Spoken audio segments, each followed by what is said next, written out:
Okay, thank you, sir. Good morning to one and all present here. In the crucial COVID 19 pandemic situation, we are assembled here to discuss various dimensions of economic impact of this COVID 19 pandemic. Two important dignitaries are with us to discuss these things for this national important event. I request our head of the department, Dr. N. Mani sir, to deliver welcome address. Please, sir.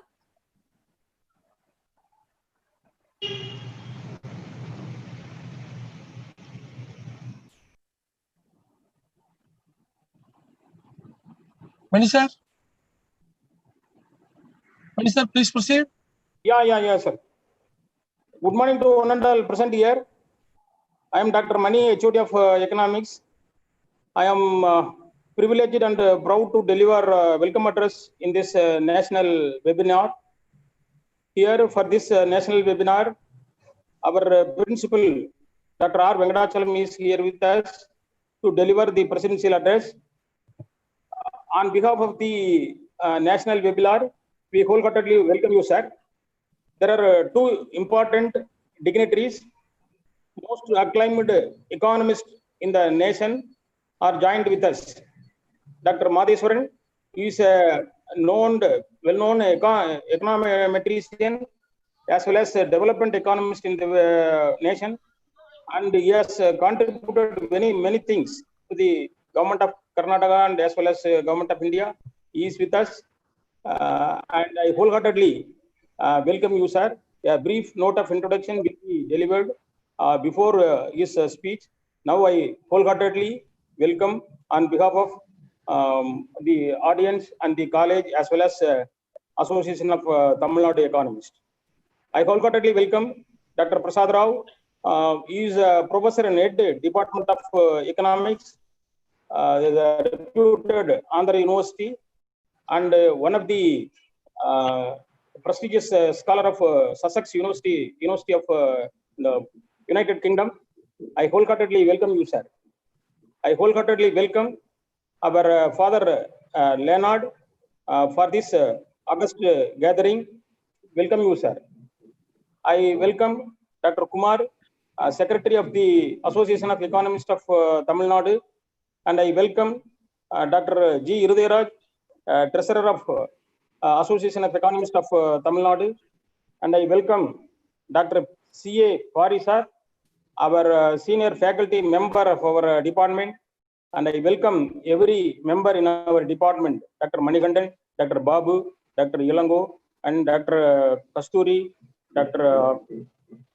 Revati Madam, who is the organizing secretary of this conference, and I wholeheartedly welcome all the dignitaries. Dignitaries are there from various universities all over in the nation.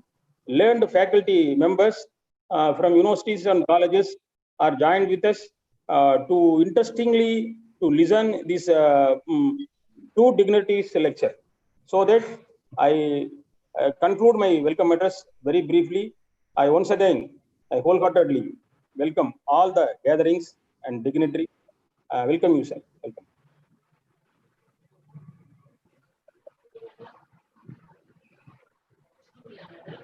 Yes, madam, please.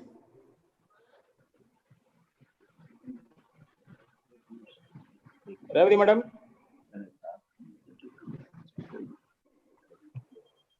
Sir, excuse me, principal, sir.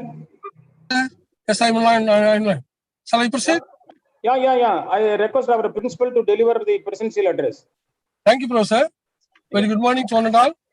Distinguished Chairperson of Association of Economists of Tamil Nadu, Father Leonard, Secretary of AET, Dr. D. Kumar, respected Chief Guest of the program, Professor S.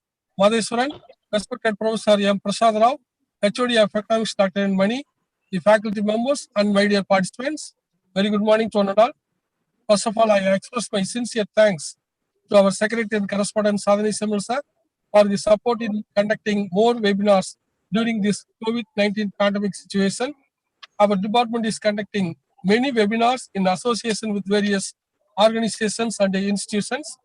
Today's webinar is organized in association with the Association of Economists of Tamil Nadu, the very prestigious forum with a long history of achievements. I thank Father Leonard and Dr. D. Kumar for their interest shown in organizing this webinar in association with Department of Economics of our college. Undoubtedly, today's webinar will be more productive for the teachers and students of economics, because the two eminent peoples are now joined with us.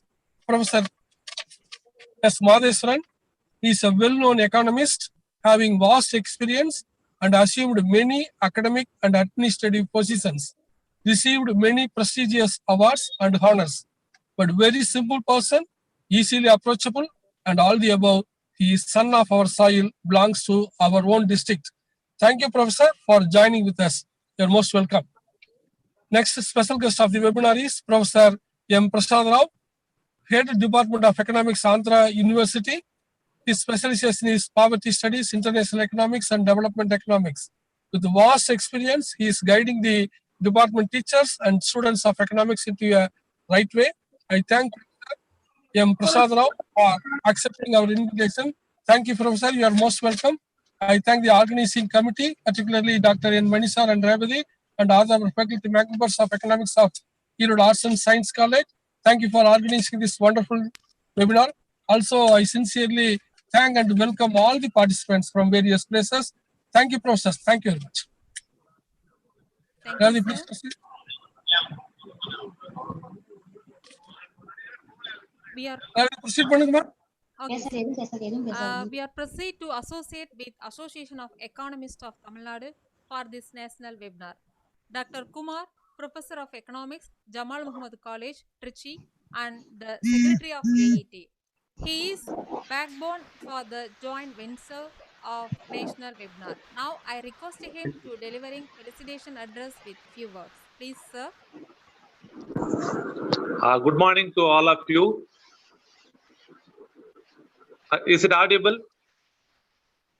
Yes, sir. Is it audible? Yes, sir. Audible, please, sir. Good morning to all of it is much privilege to join with you as a Secretary of Association of Economists of Tamil Nadu. I welcome all the participants and resource person for this wonderful session which is organized by Erode Arts and Science College. Our AET is congratulate the Department of Economics, Erode Arts and Science College, Principal, Secretary, head of the department, convener for the wonderful effort and organize this beautiful seminar. And also I welcome the resource person for the presentation. On behalf of AET, I register my sincere thanks and welcome to all of you. Thank you very much. Thank you, sir. Thank you.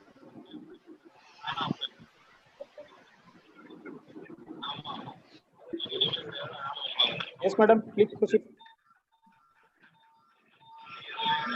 Ma'am, please. Mute. Okay. Dr. C.A. Pari, sir, he is our senior professor in our department. Now I request him to deliver felicitation address with few words. Please, sir. Respected Principal, Head of the Department of Economics, learned faculty members in our college and various colleges, and my dear research scholars and students. Good morning, one and all. I am very much glad to deliver the felicitation address in this August occasion. Today, our Department of Economics and the Association of Economists of Tamil Nadu jointly organized a national webinar on COVID-19 and Indian economy. This program is very useful to faculty members, research scholars, and students.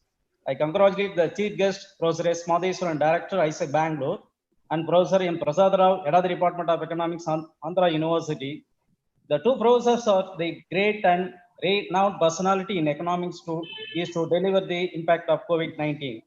Lastly, I congratulate Dr. R. Ray, the Organizing Secretary, Department of Economics, Erode Arts and Science College, Erode. Thank you, one and all. Thank you. Thank you, sir. Dr. Eredi Raj, sir, Professor and Head, Department of Economics, St. Joseph College, Trichy, and Treasurer of AET. He is with us to deliver felicitation address. I request him to say about our webinar with few words. Please, sir.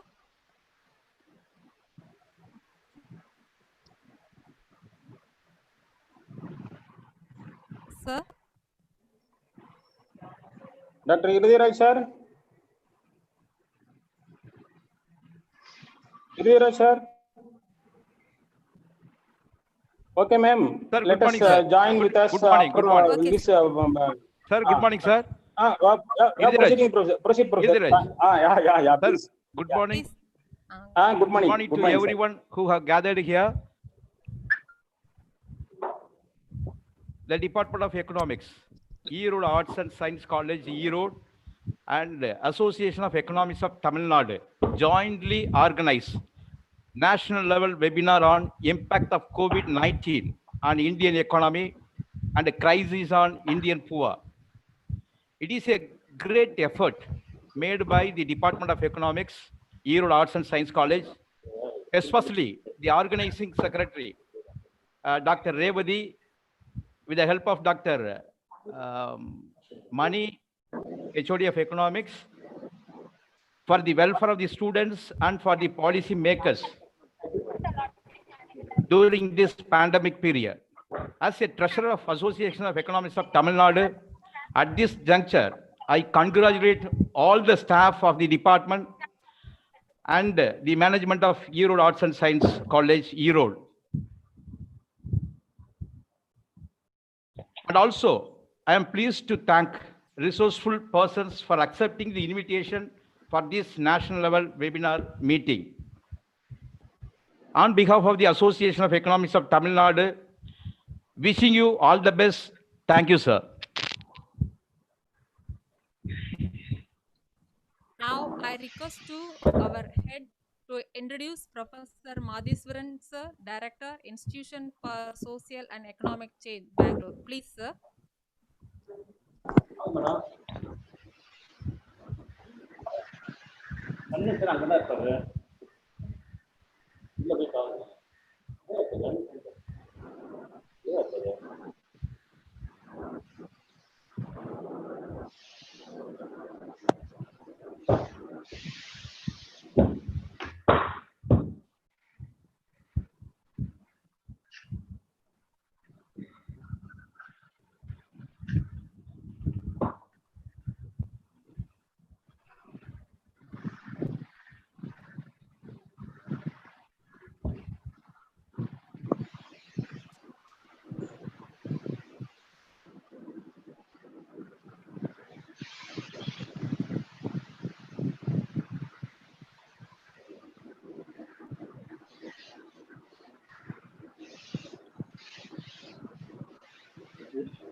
Speaking. Money is speaking, but it is in mute. Money, you are in mute. Yeah, sorry, sir. Sorry. Yeah. I am very sorry, Dr. S. Madhiswaran, as an acclaimed economist, development economist, and is a famous economic region in the nation, and presently is the director of world-reputed ISET Institute, Bangalore. He was deputed as an advisor to the government of Karnataka for the planning and monitoring program to the Department of Statistics. This post is at the capacity of senior secretary at the state government level. He is an instrumental factor to prepare evaluation and monitoring policy 2010. This policy note or his contribution to the Karnataka government make the government to create an authority of evaluation department in Karnataka government. He has redesignated and coordinated economic survey of government of Karnataka in the year 2010-14. He has co-coordinated 12 5-year plan of paper of government of Karnataka, and he has prepared human development report of government of Karnataka, and he has advised to the government to strengthen the statistical system of government of Karnataka. He was the chairperson in the 2017 for the government of India for the committee for steering committee on youth affairs to develop youth development index and prepare youth status report. And he become the he has written action plan for the election commission of Karnataka government, and also he is the advisor of Karnataka government for the election commission, and he is the advisory committee member for ICSSR for South India. He has been recently appointed by the Ministry of MHRD. He has published more than 100 research papers in international reputed journals, and he has published 3 books in at international status. He is very familiar for his teaching in economics, education, labor economics, and environmental economics and applied econometrics in the ISET, as well as he is reputed and he is exemplary teacher for his teaching, not only for their students in ISET, and also the service group and service candidate from Indian Economic Services as well as Indian Statistical Service. And he is the editor of Journal of Social and Economic Development. Very importantly, his findings are very useful for central and state governments to make mid-course policy corrections. He has visited more than 20 countries, and very particularly, he has coordinated number of programs, training programs, seminars, conferences at national and international level in ISET. And he has awarded a prestigious award of Karnataka government for his policy formulations, Kempegowda Award. He has awarded Kempegowda Award, and also he has awarded a fellow by Sandy. It is a South Asian nations economic development and environmental organization, which has awarded him a fellow prestigious award. And this award was awarded by the Nobel laureate John Kenneth Yarrow in 2017. And also he is a fellow in many institutions. And then he is the visiting scholar, visiting professor of Harvard University and Princeton University. With these few words, I request Professor Madheswaran. He is the son of the soil of Erode district, and he has he is with us in Sri Vasi College Erode and Chikanagar College. Really, we are very proud. Very many people are waiting to listen your address in this webinar. Hence, I wholeheartedly welcome on behalf of our college, on behalf of our AUT, welcome you, sir, and I request to deliver your special address.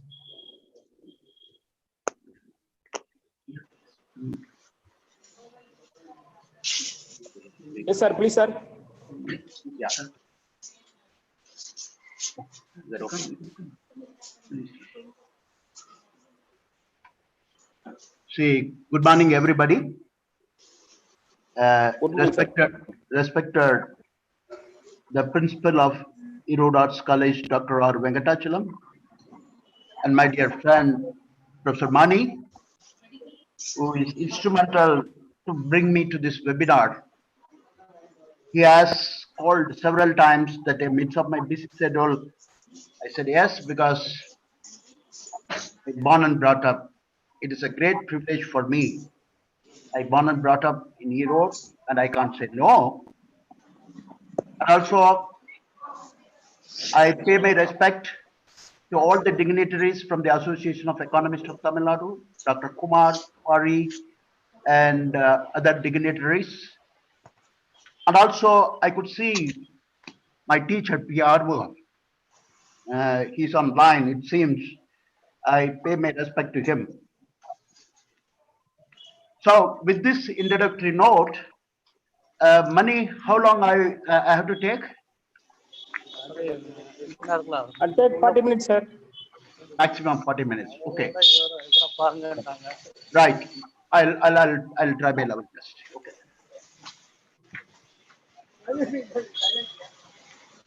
So with this introductory note at the outset, I feel privileged, and it's a great honor for me that to be on this webinar and also to deliver this webinar address to Erode Arts College. There is a lot of disturbances in between. Ask people to unmute it, please. Those who are not unmute, please unmute. I can't talk. It is a disturbance here. Yeah. Please unmute. Everybody, participants, please unmute.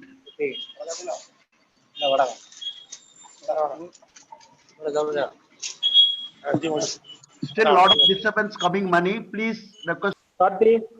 Yes, sir. Yes, sir. Please, just a minute. Karthi? Yes, sir. Please.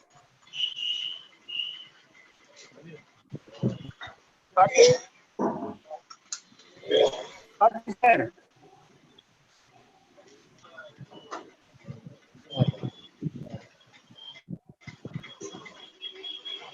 Karthi?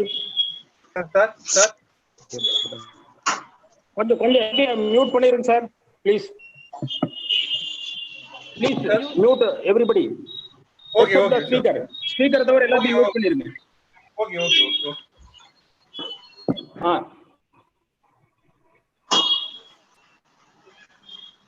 Wait.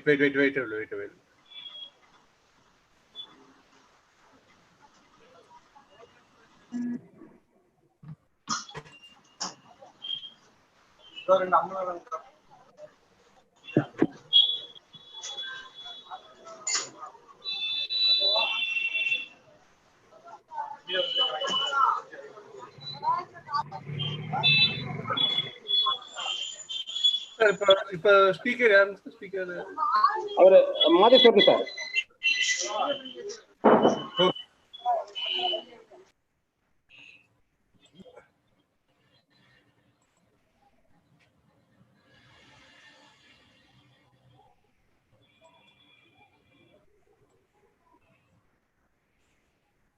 Karthi sir sir unmute ஆக மாட்டேங்குது. இல்ல எனக்கு தான் என்னதே mute ஆகலையே. For me it is now I have unmuted. So now it's okay. Okay. Now it's okay. Because too many people talking, too many disturbances. I'm not able to talk from here. I'm extremely sorry. See, what I started saying is that when I started, I don't know, many people have not heard, but once again I will start.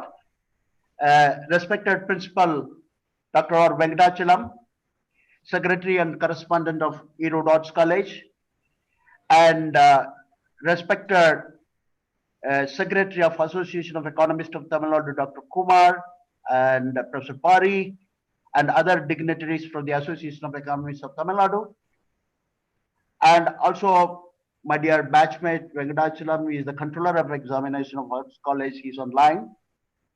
And Professor Murray, who is instrumental to bring this webinar series, and he has called me many a times, and I can't say no, because Erode is my place, and obviously I can't say to Erode, as your principal was saying, I am a son of the soil, where I born and brought up and breathe the air of the Erode. So I can't say no. And I told Mani that amidst of my busy schedule, doesn't matter that I'll spend my time in this morning, because I have to rush to some other places, the government, as well as evening 5 to 6 there's a meeting with the RBI.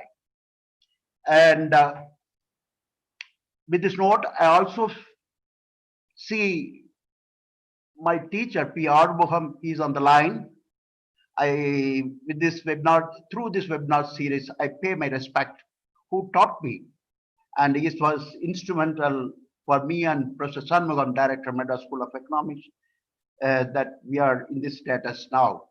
And he's the one, he pushed us to the econometrics department for doing MPhil and PhD. And I hope he must be hearing. Sir, I pay my respect to you. Today, Dr. Mani requested me to talk about the COVID and the Indian economy, the impact of COVID on the Indian economy. I think one can talk hours together, and also many people know many things, but the thing is that what kind of a strategy and the solution needed in this hour.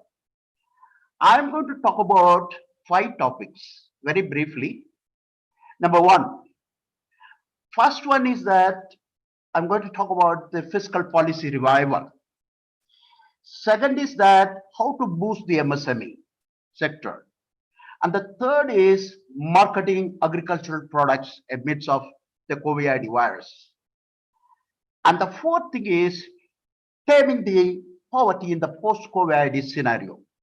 And finally, very important as of now, I just was listening Samika Ravi is an advisor to the Prime Minister.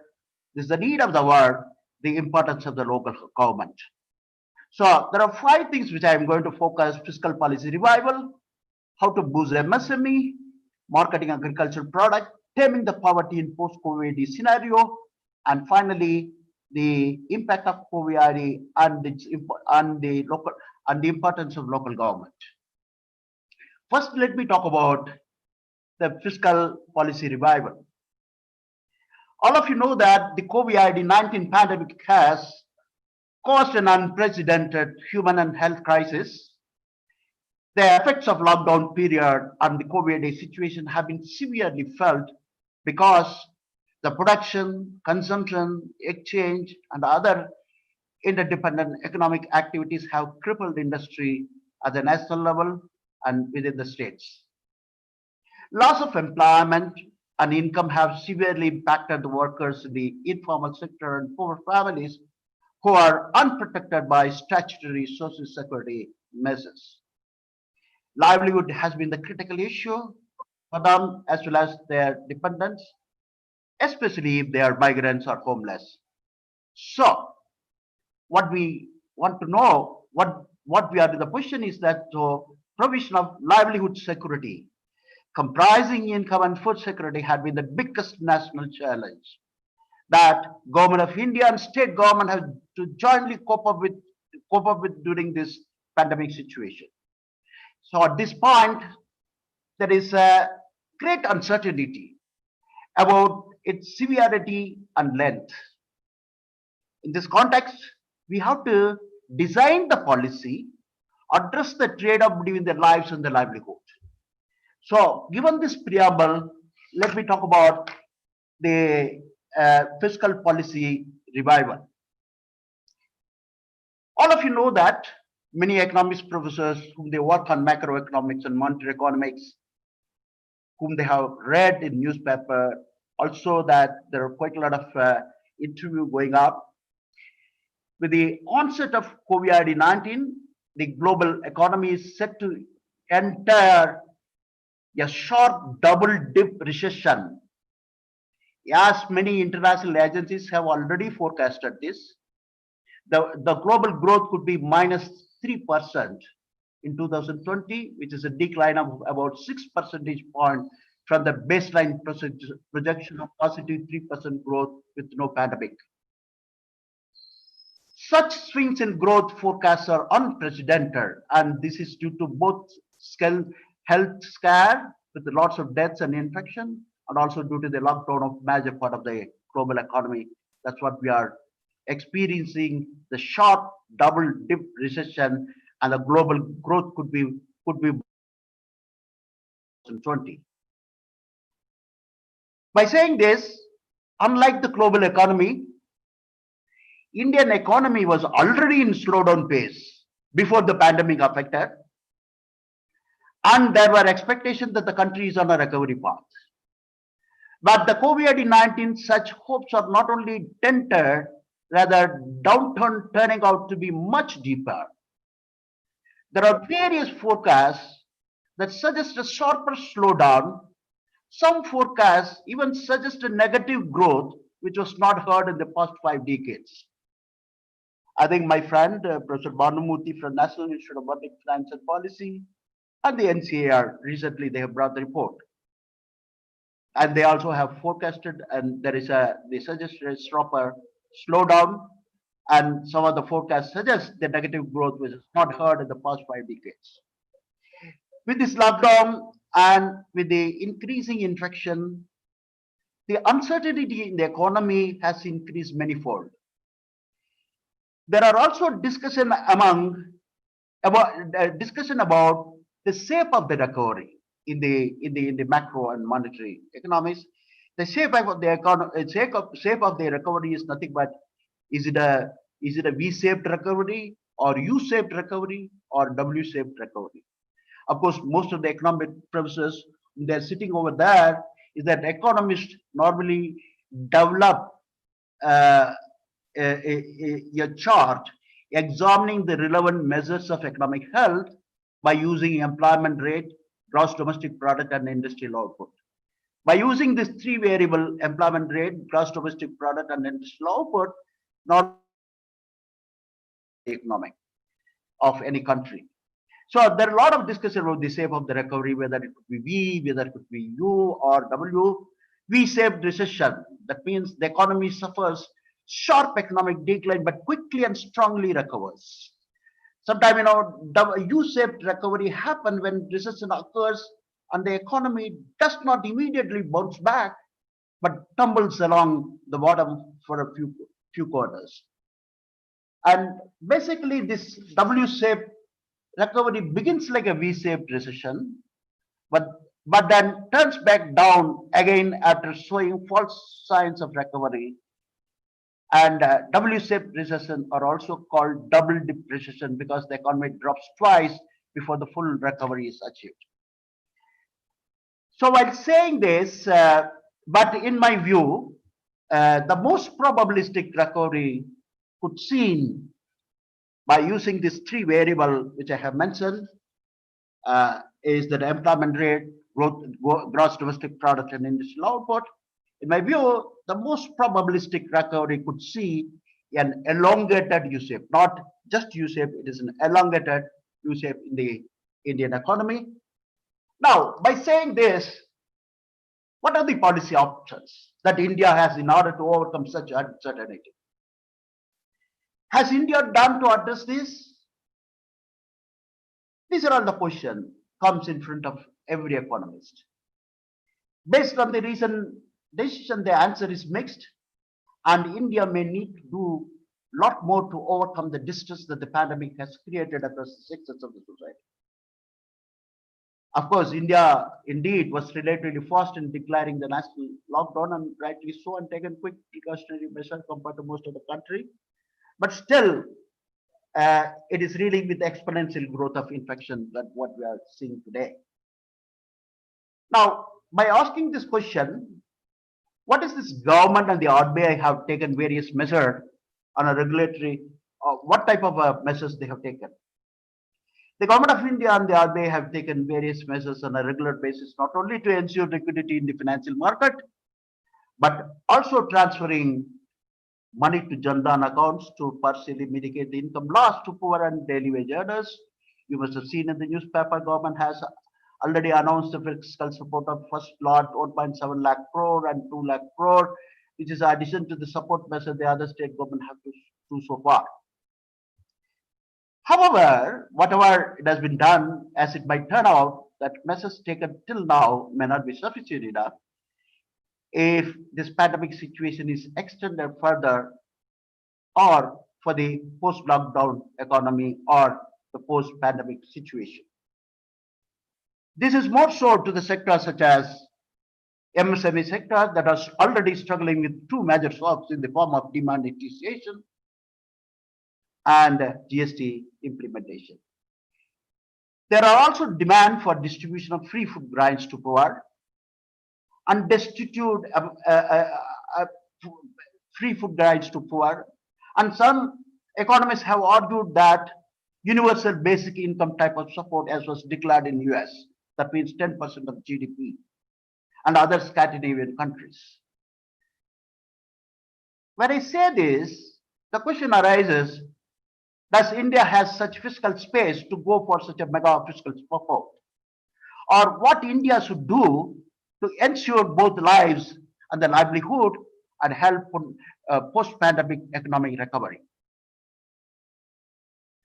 So in this case, my first suggestion, even to Kannada government, was on the fiscal space, unlike during the 2008 crisis, this time around the fiscal situation of both center as well as most of the state are in a very precarious position.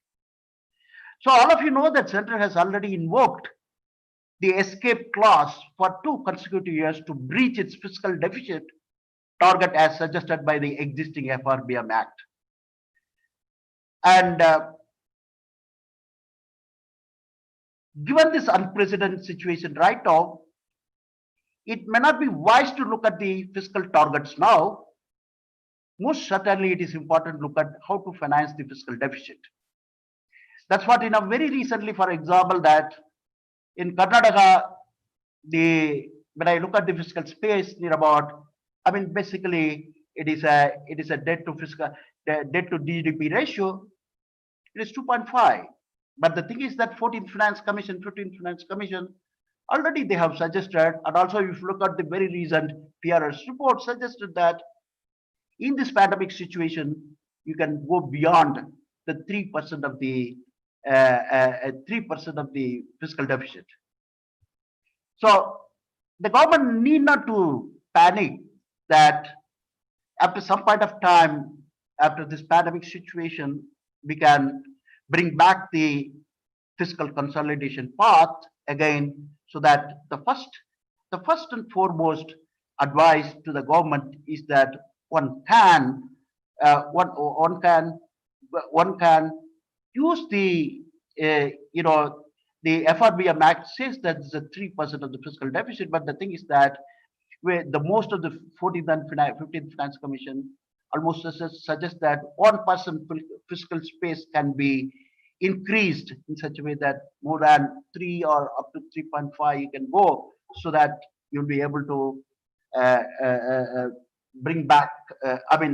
You'll be able to revive the fiscal space of any state. And in my view, while monitoring policy monetization may be inevitable, it should be the last option. Before that, the government could do many things. While saying that, I was recommending that fiscal deficit it can go beyond 3% to take care of this pandemic situation and the financial fiscal consolidation. While monetizing may be inevitable, but it should be the last option. Before that, the government, any government, whether it's a central government or state government, could do many things.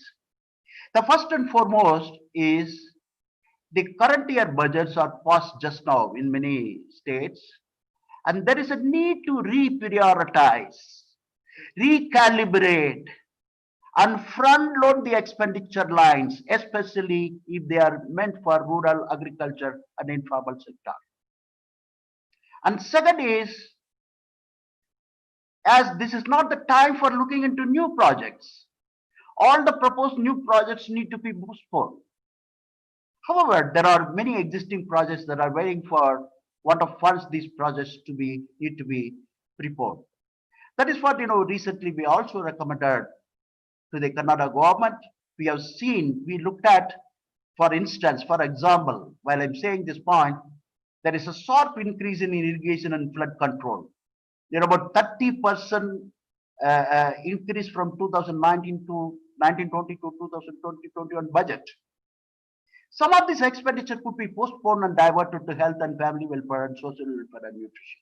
That's what I'm saying, that before you go for a monetization, there is a need to reprioritize, recalibrate, and front load the expenditure lines, especially if they are meant for rural, agricultural, and health and the informal sector. And also that many state government running with Basically, Karnataka, I know that they're running with the surplus on the revenue account. So what I suggest is that the rationalization of expenditure that take care of soft demands of poor and ailing MSME sector. See, this is running surplus or running surplus on the revenue account means it suggests for rationalization of this expenditure that take care of short-term demands for poor and ailing MSME sector. Similarly, you look at the capital expenditure of the state, which your state in Tamil Nadu, I don't know what they have proposed. While this is necessary, some of the new projects that are proposed for the current year could be postponed while increasing and front-loading the allocation to already existing projects. This could generate quick multiplier impact on the state economy. Why I'm saying is that all economics teacher, you know that, which will basically could generate quick multiplier impact on the state economy. With this experience recently, my own colleague, my friend, and we also worked together as an advisor to the government of Karnataka. Now, Professor K.V. Raju, he is now economic advisor to the Honorable Chief Minister of UP, Yogi Adityanath, and he was also surprised. He was also surprising when I was saying that he has given the data very recently. Then I started working on reprioritizing and recalibrating and given the expenditure multiplier for the different sector. And of course, recently I had given this multiplier and they are making use of it and they find it very interesting and it'll be very comfortable for the fiscal space. Now, while saying this, as far as this fiscal policy revival concerned, state also may need to look at the extent of unspent balances, both at the line ministry level and also at the local bodies. Here, it may be suggested to discuss with CAG to understand the extent of unspent balances. Thankfully, compared to most of the states, even I could make out that your Tamil Nadu, Karnataka has better online, I don't know, but Tamil Nadu to some extent online tracking system and Karnataka has better online tracking mechanism with respect to rural local bodies finances, and this may be explored at least while spending in their respective area. So what I'm trying to say, the state may need to look at the extent of unspent balances to correct the fiscal space. And also RBI has recently increased the extent of ways and means advance. I think most of the teachers who teach public finance and monetary economists, they know that there is a ways and means advance it's been introduced by the RBI. Now, very recently, the RBI has introduced the extent of ways and means advance available for the states by 60% compared to 2019 and 20 limits. And today, RBI around 5 to 6, we're about 20. There are about 20 states. Additional Chief Secretary of the Finance is joining the meeting. Whether this ways and means and advances should be further increased or what they have to do and so on and so forth. Today, 5 to 6 p.m. But nevertheless, RBI has increased as of now. They increased the extent of ways and means advance available for the state by 60% compared to 2019-20. This could help the state to have an additional borrowing of some amount of crores compared to 2019-20.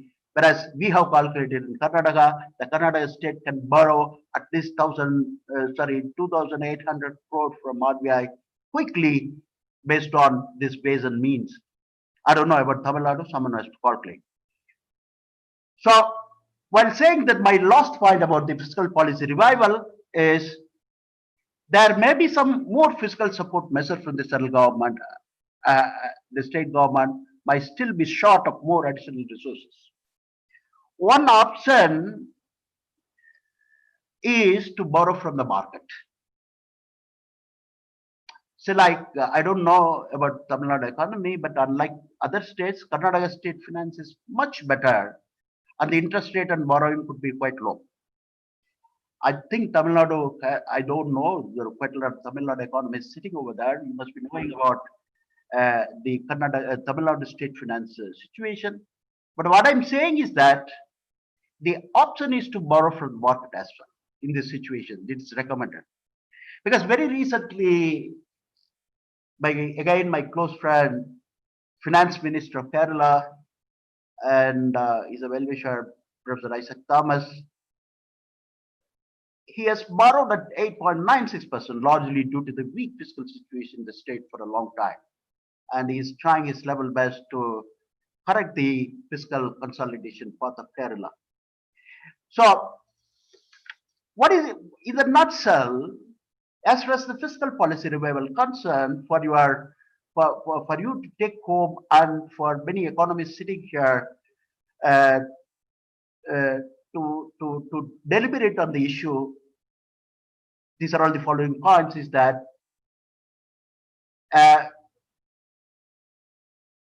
yes, the 14th Finance Commission, 15th Finance Commission recommendation, based on that, you can bank on the fiscal deficit, that means debt to GDP ratio, and you can go beyond 3.5% to take care of this.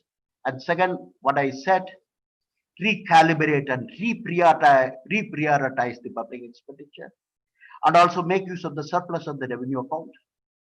And also I said capital expenditure head, the state proposes various new projects that can be postponed. And also I said there are a lot of unspent balances, not only at the line ministry level, it is also at the local body level. So it is suggested to discuss with the CA to understand the extent of unspent balances by each state, so that this will be helpful in this pandemic situation as well as the fiscal space concerned. And also I suggested that RBI has increased the extent of ways and means. Any state can make use of this opportunity to increase the fiscal space. And also I suggested that last option, that the one option is to borrow from the market. It's not a matter, because I said, one example, Kerala has borrowed at 8.96%, largely due to weak fiscal situation in the state for a long time. So with this note, I just complete the first point of fiscal policy revival in the midst of the pandemic situation. Let me talk about the second point, is how to boost the MSME.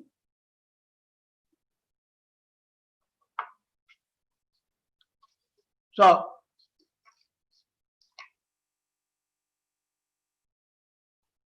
everybody knows, and you have been reading, and everybody knows, most of the economists sitting over here, the medium and small and micro enterprises will need special help. It requires multi-pronged effort. What is that multi-pronged effort? The government first priority should be to pay the large amount of accumulated arrears to MSME, reportedly in billions of rupees. This will be an immediate infusion of cash and encourage banks to continue finance them. Interest subsidy could also be given to banks to allow them to reduce the cost of credit for MSME loans. A loan guarantee fund could be set up, targeted to MSMEs that have been hit hard by the crisis and that may now be considered too risky by the banks to lend to. So, given this situation, when I'm talking about from the industry point of view and from the employment point of view, the first one is that government must provide wage subsidy to MSME sector. As a labor economist, I believe that in the present pandemic situation, I hope some of my teachers who must have taught me sitting over there, they also endorse my point. This is the time that we have to talk about the wage-led growth. So, given the point of view of the wage-led growth, the government must provide wage subsidy to MSME sector with at least the micro and small industries as per the definition of the MSME sector. The wage subsidy should be provided to them for at least for another 5 to 6 months or 7 months, and many of the micro MSMEs are also belongs to supply chain of various companies like auto industry, electronic industry, garment industry, and others. I'll come back to another point about the garment industry, some of the announcement to the viewers. So the wage subsidy is an important measure. The wage subsidy could be 50% of the basic wage and DA, not other allowances. And secondly, you should aggressively provide loan under the Mudra scheme. All of you know Mudra scheme enables entrepreneurs to get loans. It also refinances scheme and ranges from 50,000 to a million. Mudra loans are going to be very important in this situation, and more importantly, many of the MSME require working capital. So working capital loans, there is already a credit guarantee fund scheme which provide working capital loan up to 10 lakhs. Then there is also the government scheme of MSME. In other words, all the existing credit facility must be revived on a aggressive basis, particularly on Mudra and the credit guarantee which provide working capital. So what I'm saying is that as far as the MSME sector, the first one is the wage subsidy, second one is loan revival. And while saying this, we can also think of some of the we can also think of what you called some of the innovative thinking, like Uttar Pradesh very recently. If you could look at the Uttar Pradesh policy in such a way that one district and one product scheme. I don't know about Tamil Nadu. Someone can say something else about it. And of course, this one district on one, the Uttar Pradesh has tied up with a commercial bank for providing loan totaling 5,000 crore to MSME under the flagship scheme, one district, one product scheme. Basically, what it has been projected is that one district, one product scheme will provide a job opportunity to 25 lakh unemployed candidates, and also will raise the GDP of the state up to 2%. So while saying this, I just got a message from the economic advisor of the UP Chief Minister. Just while talking, there is a message coming here. I'm just looking at that. He was telling that please send this message to all the Tamil Nadu entrepreneurs, Tirupur, Salem, and Erode. The expression of investment invited for development and setting up of integrated textile and apparel parks at various locations in Uttar Pradesh. And basically, it is to boost the textile and the garments, not only in UP. They just this ODP, not only within the state, they also want to have a tie-up with other states. So this is a message. Probably money, I'll send it to you. Please share it with the Chamber of Commerce of Industry and the Association of the Textile Industry people. That will be helpful. I just was receiving in my phone when I'm talking. Is exactly coming. See, you can look at the figure. Just how I got it from the economic advisor of UP now. So I don't know. It's a timely that when I'm talking about that, this message is coming, and it's a presence of mind. And okay. So what I'm trying to say is that even if you think of one district, one product scheme and MSME, one has to organize a kind of a mela, a large-scale awareness campaign. Otherwise, no one knows it. And for all unorganized sector enterprise and the state, we can provide the easily accessible microfinance facility and utilize SHG and microfinance institution, organize loan melas at the taluk level with the awareness campaign. See, these are all the things which will boost the MSME sector. And nevertheless, when I talk about MSME sector, I'm not leaving down. I mean, I'm not giving least importance about non-farm activities. Of course, the farm activities. I will come back to that later because, of course, it is very important that agriculture is taken care of in terms of marketing and the market taxes and enhancing minimum supply prices and refinancing and so on and so forth. I'll come back later. But I want to emphasize here that non-farm activities in the rural areas, particularly livestock and husbandry and other activities which must also be revised. So there is a genuine need for non-farm activities and they have to be identified, which will be self-employed, livestock, husbandry, MNREGA, construction related project and rural asset creating projects. So these are all the ways in which that it is only the government. These are all the ways in which that we have to manage in this situation. But it's not only the government but also the private sector which should be involved. But obviously, that private sector is under stress because of the liquidity is huge. But I think that there must be need of expansionary fiscal policy on non-NPA driven kind of extension of credit, non-collateral credit for small scale sector. So all these things will greatly boost. We know in economics, we have seen the Big Bang theory. I think most economists know that the Big Bang theory. Sometime back, 1 week back, Professor Kaushik Basu, of course, the chief economist of our country now, Cornell University president, now he's the World Bank heading, and he said, no to Big Bang theory. We require Big Bang, otherwise the private sector on its own cannot stand up. So that's another point which I would like to gear up. So while saying this, people may talk about the other part, but when you talk about the employment in MNREGA. See, I know that right now the MNREGA implemented only, the scheme is getting implemented only gradually, and several states are suspended, and they are now limping back to the normalcy in this COVID time. And also there is a reverse migration. I'll come back to that later.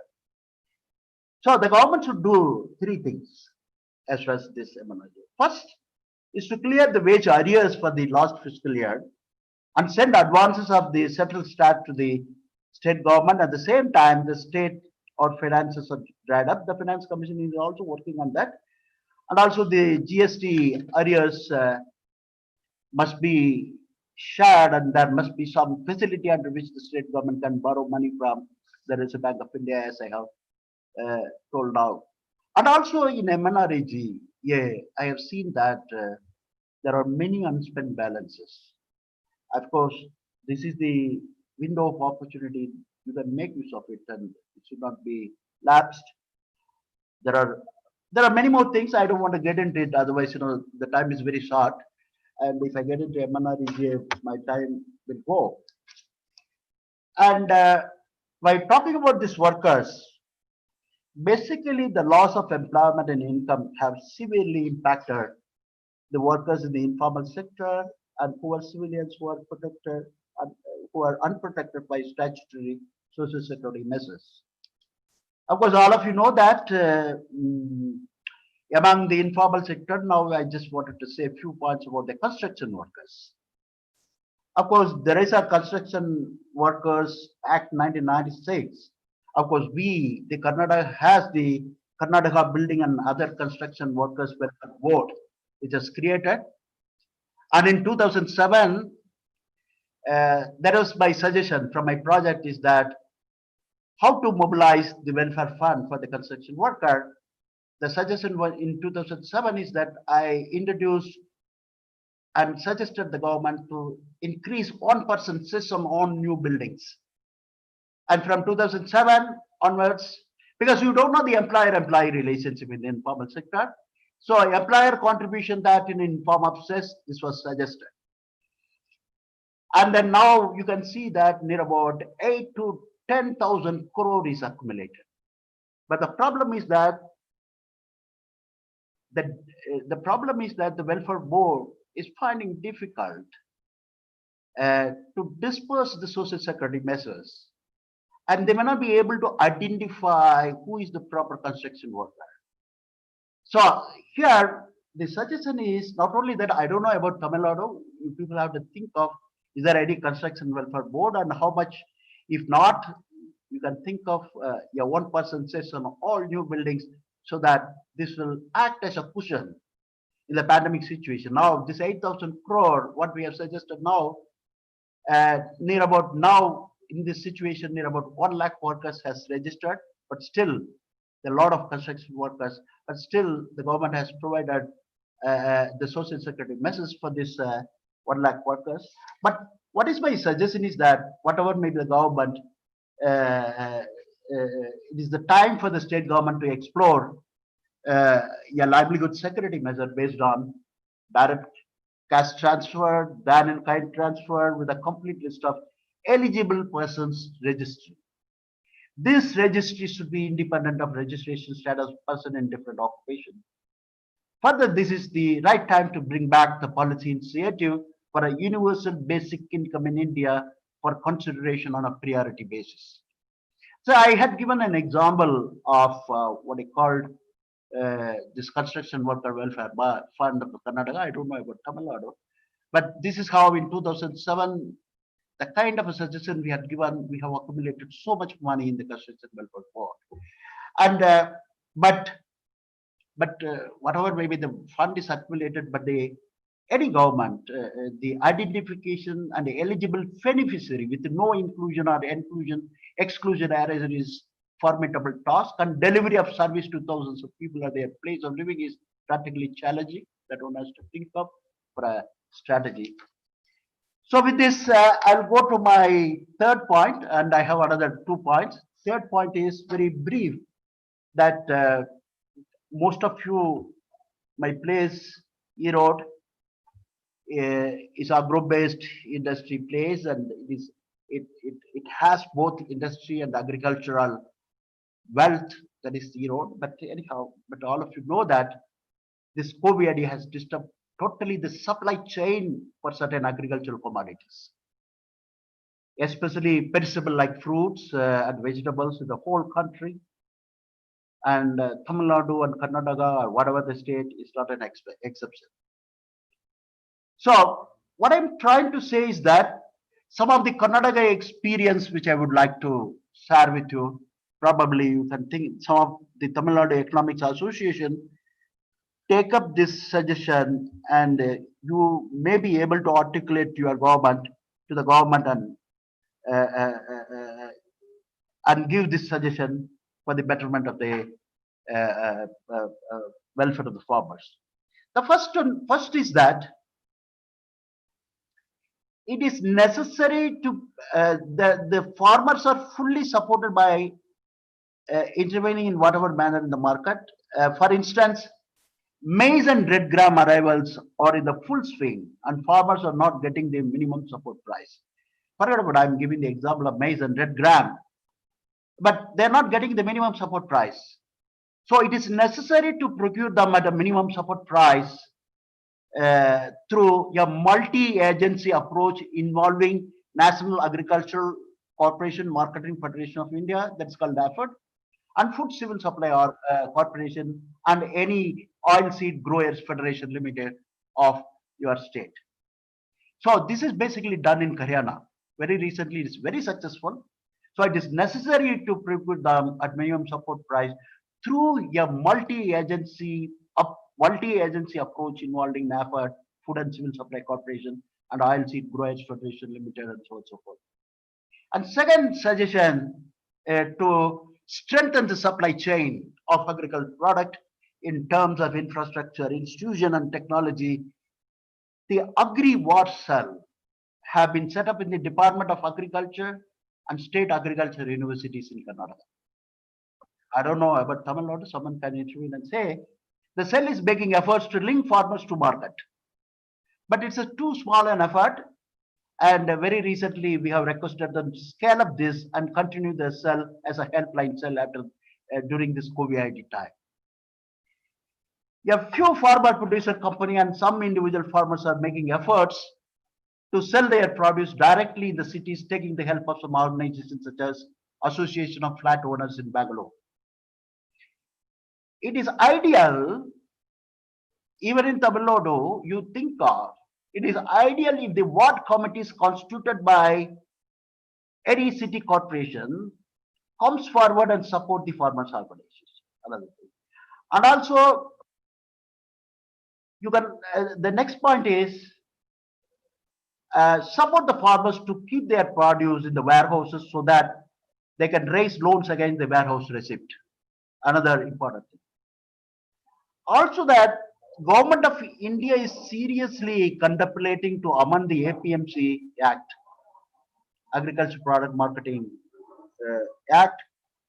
Of course, I don't know about Tamil Nadu situation, whereas Karnataka is always a front runner in bringing amendments such as Rashtriya e-market service. That we have a very good e-market service, even with the private sector intervention. So this Rashtriya e-market service will strengthen the e-market service for the agricultural producers, will strengthen the supply chain in terms of many issues the farmers they are facing to market their product. And also we have the food parks in Karnataka. Of course, it's a high time that we make use of them for aggregate and value addition. Government also has taken a good decision to market fruits and vegetables produced by the farmers through the outlets of Karnataka Milk Marketing Federation. I don't know. I'm saying all this as an example from the state of Karnataka. And this decision should be implemented quickly and continuous of the same is ensured during this COVID time. So what I'm trying to say is that there are attempts by producer company and private players to establish e-marketing platform in the state. This should be supported so that aggregation model emerges wherein the produce of small farmers are assembled and marketed in a competitive manner. That's what I'm trying to say. Let us not lose our hope and see that the disaster leads to opportunity. Improving the efficiency supply chain is the key for alleviating the income level of farmers. This is my third point. I come to the last but one point, taming the poverty in post-COVID time. All of you know that the United Nations SDG goal, there is a 17 consolidated target that forms a comprehensive framework for holistic global development. Of course, I don't want to read out the 17 goal. It brings together 5 pillars. The 17 goals brings together 5 pillars. What are they? People, planet, prosperity, peace, and partnership. That means people. You look at goal 1 to 6 is the people. Planet, goal 12, 13, 14, 15 is the goal. Prosperity, it is goal 17 and 11. Peace, goal 16. Partnership, goal 17. That's what I'm just categorizing all this goal into people, planet, prosperity, peace, and the partnership. While saying this, there are 12 countries that are likely to see an increase in poverty over 1 million people in 2020 as a result of COVID-19. There are in Asia and Africa. India and many of these African countries, COVID-19 has demonstrated that vulnerability of people who have only recently been able to escape poverty, the people whom they want to, able to escape poverty, again, they have brought back to the poverty. And of course, India,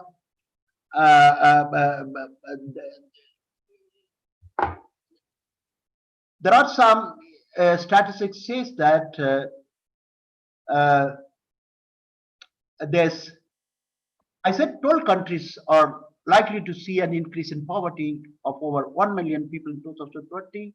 There in Asia and Africa, I said, India and Nigeria alone stand out, likely to add 10 million and 8 million to the poverty rolls in 2020. That is the statistic which comes out. And also that when you look at the recent Niti Aayog SDG India Index 2019 report, which indicate that countries' lower performance on SDG 1, that is poverty, and 2, hunger, and 5, gender equality vis-a-vis other SDG. So what they are trying to say is the small and medium enterprise are closed, even Rabi season optimum production is threatened. Achieving SDG will test our economy and resilience to the health. So what is suggested here is now, by looking at all these things, now there are many professors we have been writing on SDG and the goal and the impact of and how to, what are the challenges, strategy. But this is the high time for the India will need to recalibrate its sustainable development goal, especially poverty eradication and deadline and the target. And of course, why I'm saying is that the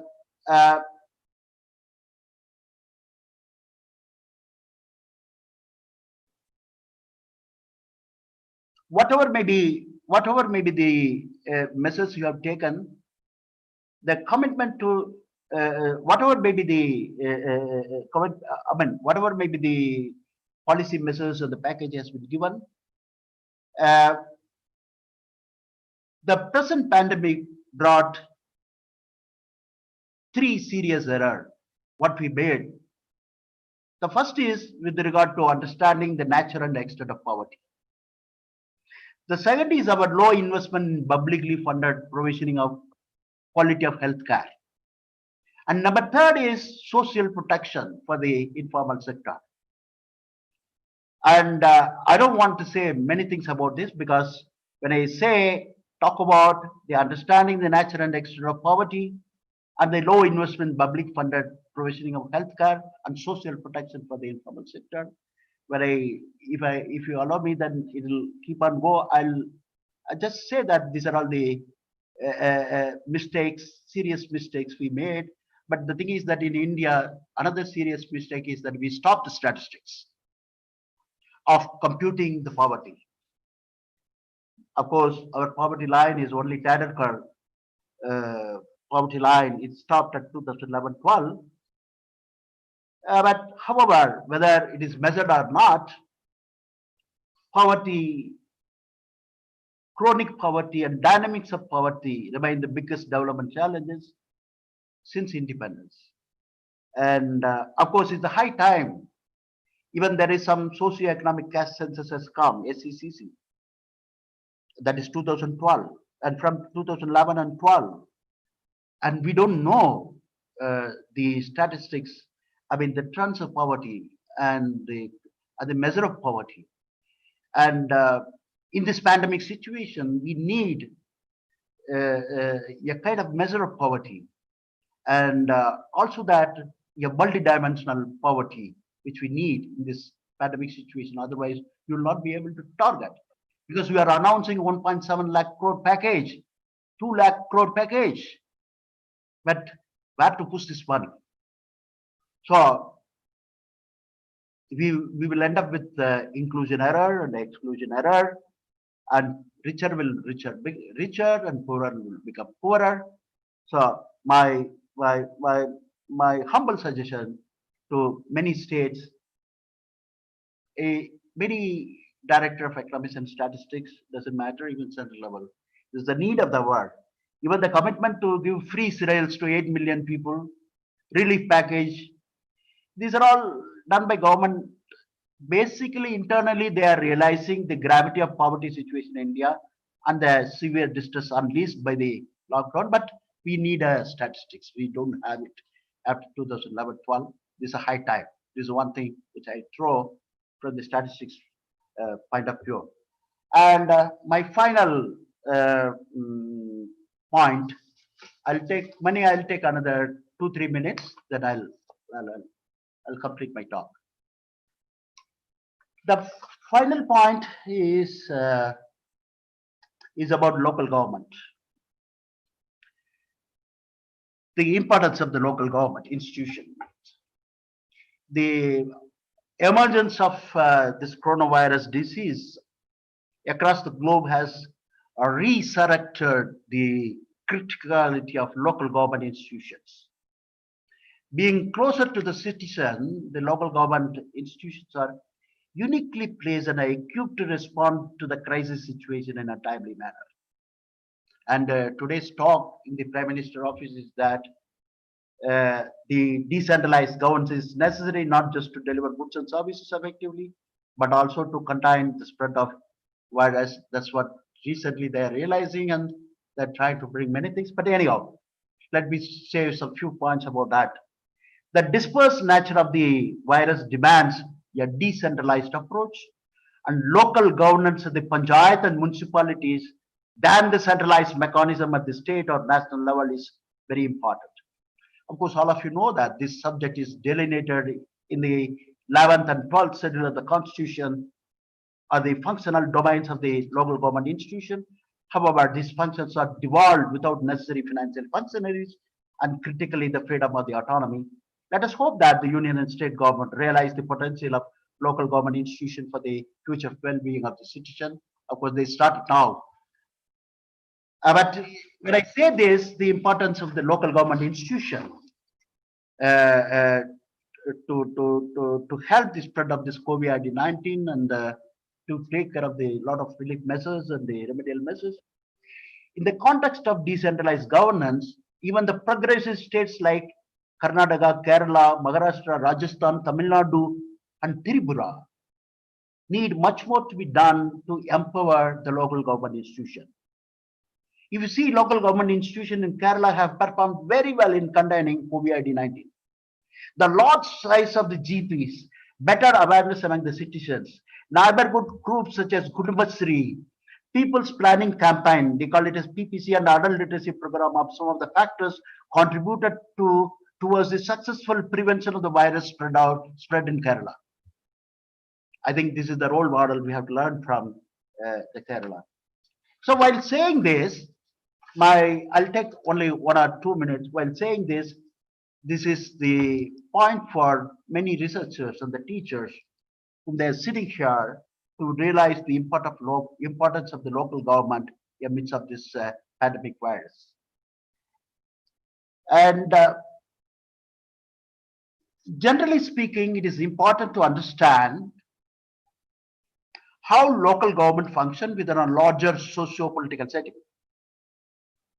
Second is to study how decentralization impacts programming and to design interventions specific to subnational level. This is even more relevant now, as large donor and government programs design national level response to COVID-19, but must consider local context. So, given this preamble, I read many literature and many readings. From the existing literature and my readings,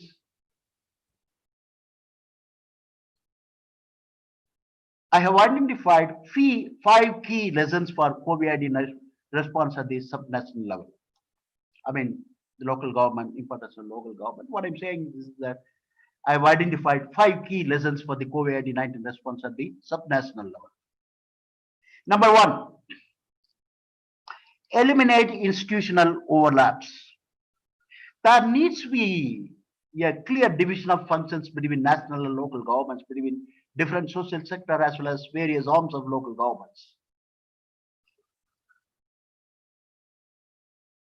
For example, that recently some of the research shows that the routine immunization of children in India was interrupted when frontline workers were needed for COVID-19 response. So responding to crisis requires clarity on who is doing what, who controls the funds, and who makes the critical decision. Of course, previous outbreaks shows that national government should devise overreaching crisis response strategy with the local government, aligning their plans to it. This is very crucial so that essential services such as food, social protection, and routine health services are minimally disrupted during a crisis. So what I need is that the first point is to eliminate institutional overlaps. Second point is that encourage emergency preparedness. Many countries have elaborate national disaster preparedness plan. The pandemic also shows that local governments too need strong emergency management system that can identify vulnerable pockets and respond to challenges quickly as they rise. Local governments need their own adequate revenue or smooth central transfer to mobilize funds quickly. For example, cities with strong financial management and autonomous mayors could quickly buy ventilators during this pandemic. These are all the examples we would like to say. Number three, enhance integration. Local bodies need platform for cross coordination and communication to rapidly deploy people and resources where they are most needed. So in this case, local governments that are interconnected, that have early warning system and skilled staff could share information in real time to contain crisis and learn the response of their peers. And the fourth part is empower citizens. The past experience from dealing with SARS and Ebola so that public action in response to a crisis mitigates its impact. Citizen participation mechanism, welfare association, or village development can be mobilized to work with local local agencies. Sometimes religious leaders and trusted and credible third parties play an important role in the local community, and their support is needed to spread awareness, particularly in the remote and vulnerable communities. So, robust accountability allows citizens to check that emergency resources are distributed equitably and used optimally.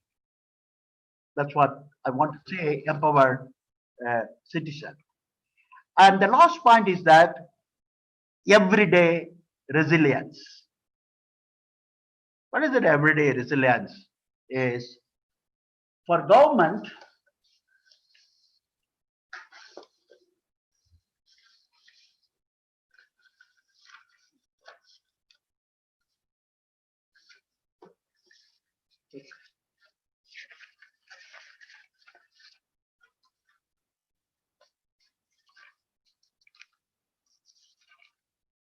All right, I'm sorry that there's some disturbance here.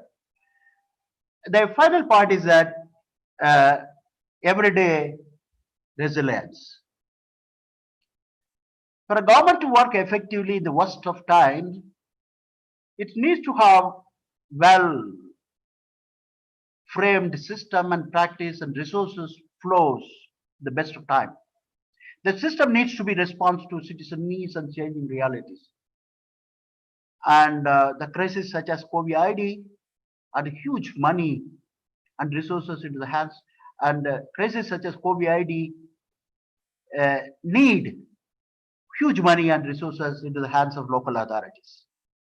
The transfer of power needs corresponding checks and balances.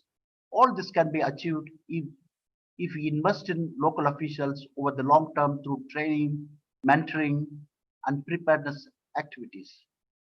Now, as COVID shows, pandemics are very complex. Social and behavioral challenges are not just technocratic issues. Government staff and citizens are grappling with the threat of contracting the infection or dealing with the personal loss. So what we need in this situation is effective coordination mechanism between national and local government are very critical. We need to strengthen the local system and build the capacity of local officials to manage the policy response, whether it is health to the economy or to the social protection, whatever way. So the investment in local government will be key to successful recovery, and I feel that it will give long-term resilience. Last but not least, the point which I have not, that's what I was searching for my notes. The note is that we, the academician, probably normally we don't regard the civil society. Of course, we, the economists, will become a policymaker, and of course, we need a multidisciplinary approach when you make the policy. In all the last point is, in all the natural disaster in the past, civil society has played an important and prominent role in relief and rehabilitation. As in any natural disaster, the government's capacity and preparedness to face the outcomes of the pandemic has to be augmented by that of civil society. The state government should set up a portal for the entitlement of individuals and organizations. This is already happening in many states.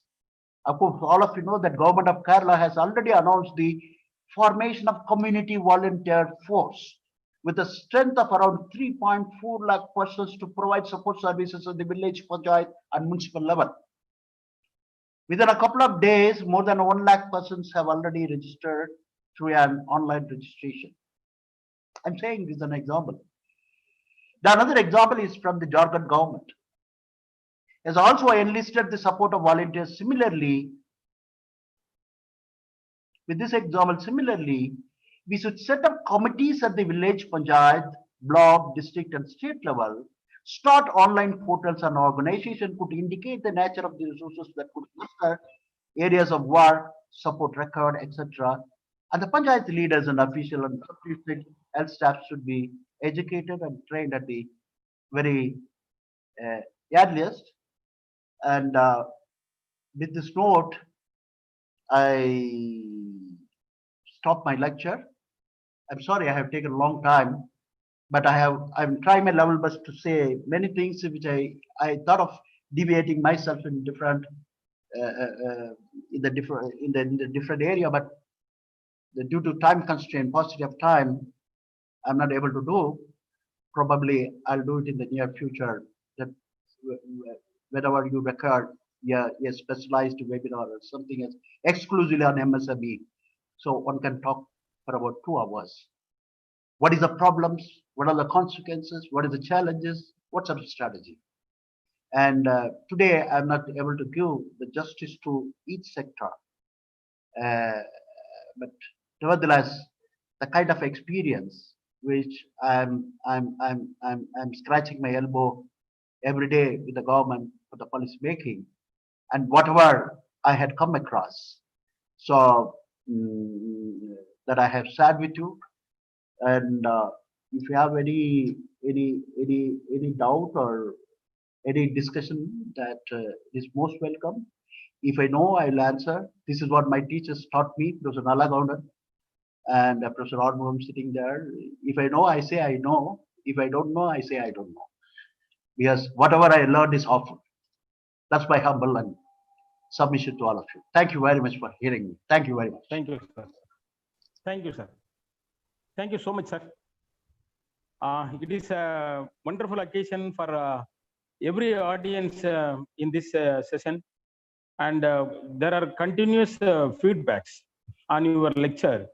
Each and every word you pronounce, they are sending continuous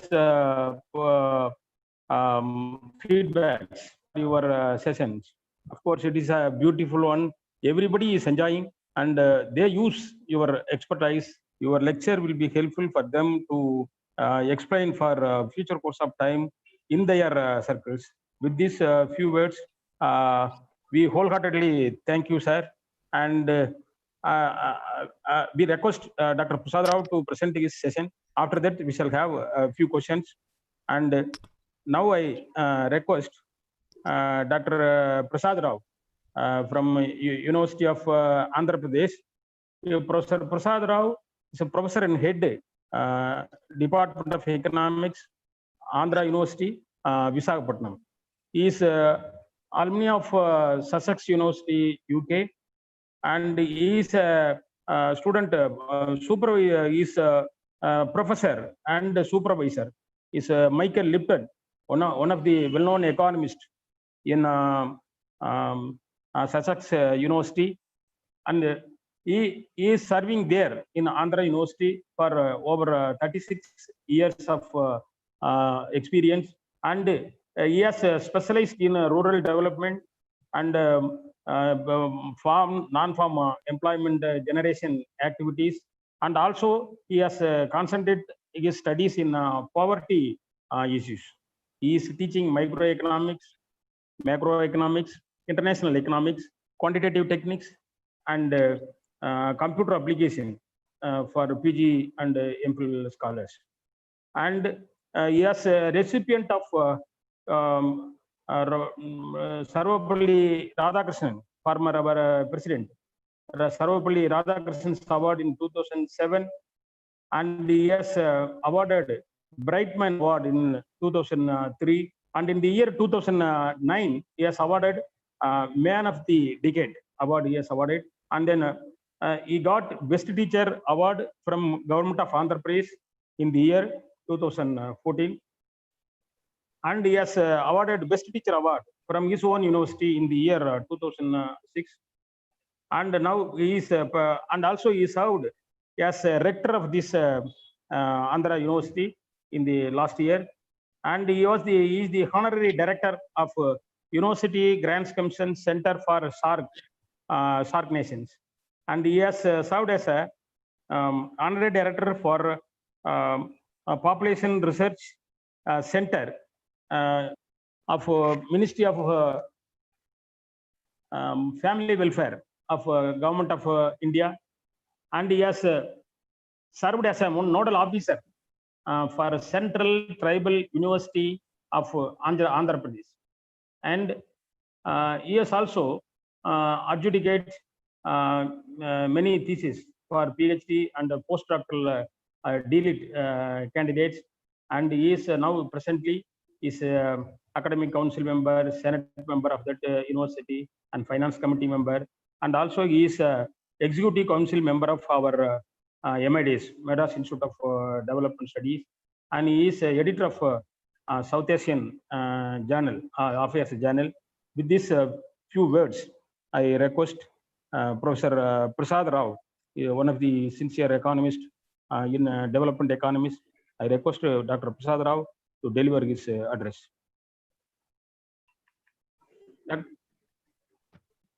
Dr. Prasad Rao. Am I audible to you? Thank you very much, Professor Mani. Am I audible to you? Yes, you are audible. Yeah. Yes, sir. Yes, sir. Distinguished dignitaries, organizers of the webinar, beloved Dr. R. Venkatachalam, Principal, Erode Arts and Science College, our old and good friend, Dr. N. Mani, Head, Department of Economics, Erode Arts and Science College, other distinguished organizers of the webinar, Reverend Father Leonard, Chairman, Association of Economists of Tamil Nadu, Dr. C.A. Parry, Dr. D. Kumar, Secretary of Association of Economists of Tamil Nadu. Today is one of my co-special addresses, respected Professor S. Madheswaran, Director, Institute for Social and Economic Change, Bangalore, Dr. R. Ravati, Organizing Secretary of the webinar, and Dr. Virudaya Raj, President of Association of Economists of Tamil Nadu, other dignitaries, scholars, students, distinguished participants, ladies and gentlemen, a very good afternoon to you all. It is indeed an honor and proud privilege to participate in this prestigious national webinar on COVID-19 and the Indian economy. I'm grateful to the Erode Arts and Science College, Department of Economics, in Association of Economists of Tamil Nadu, for inviting me to speak at this national webinar. Whenever I hear Erode, immediately I remember Erode Arts and Science College, Department of Economics, and Dr. Mani, because exactly 35 years back, I visited your Department of Economics and delivered valedictory address in the national seminar. This shows how the friendship is strong in academics. And also, whenever we thought of Isaac, Bangalore, we always remember Dr. V.K.R.V. Rao, the Dawn of Education. Dr. Rao also had taught economics in Andhra University for some time. Dr. Sarvesh Rao and others had the opportunity to listen to him. The subject chosen, particularly COVID-19 and the Indian economy, for the webinar is timely and very important. The topic I have chosen for my presentation is the impact of COVID-19 on Indian economy. To start at the outset, I commence my presentation from the background of the current economic scenario in India and the continued rise of COVID-19 cases and its crisis on the Indian poor. And we are all aware of that. The pandemic caused due to 19 has created a shock over two-thirds of the global population under lockdown. It is an unprecedented block to the Indian economy.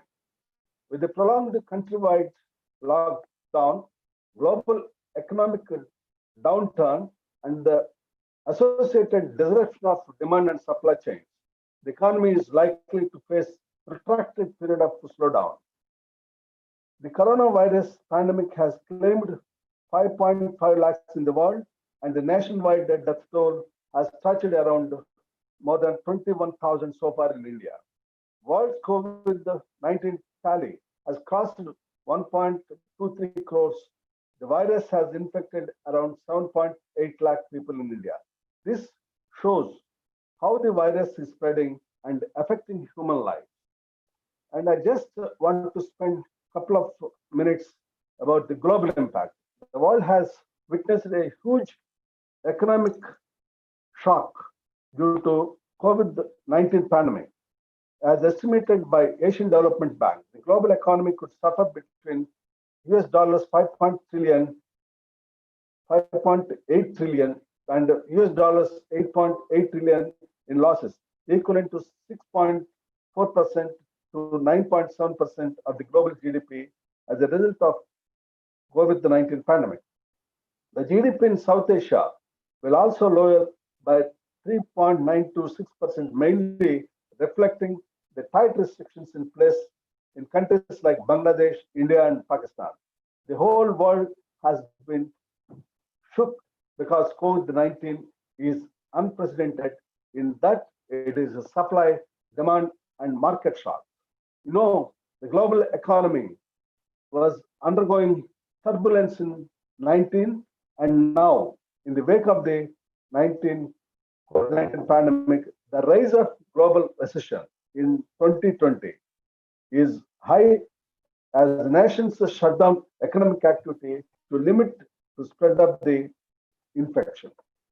And I feel the world is going to face recession. The global losses may exceed World War I and II combined.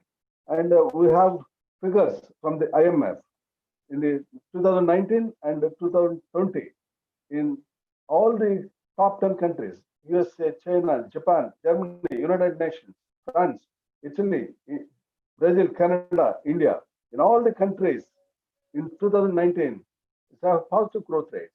But in 20, it's turned all the negative growth rates, huge negative growth rates. USA, 6% negative growth rate. Japan and China, 1.2 plus. So India, 1.9 plus. And Japan, 5% negative. Germany, 7% negative. United Kingdom, 6.5%. France, minus 7%. And Italy, all these countries recorded minus negative growth rates. And particularly in the April-June 2020 quarter one, the GDP growth in selected countries, in all the countries, China, the huge minus 10% growth. France is in this quarter is a 6%, minus Spain, Italy, Germany, in all these countries except India, 0.7%. And the point here it is coronavirus causes 2020 quarter one GDP reduced around the world. And also some of the fiscal, stimulus packages. Many advanced countries in the world have rolled out to support packages. While India's economic stimulus package 10% of its GDP. Japanese, the 21%, followed by US 13%, Sweden 12%, Germany is 11%, India 10%, France 9%, Spain 3%, and Italy 6%. And coming to our economy, the present Indian economic situation, as already mentioned the previous speaker, as a matter of fact, that Indian economy was in its worst phase even before the coronavirus outbreak, with the growth in the gross domestic product falling 11-year low of 4.2% in the financial year 1920.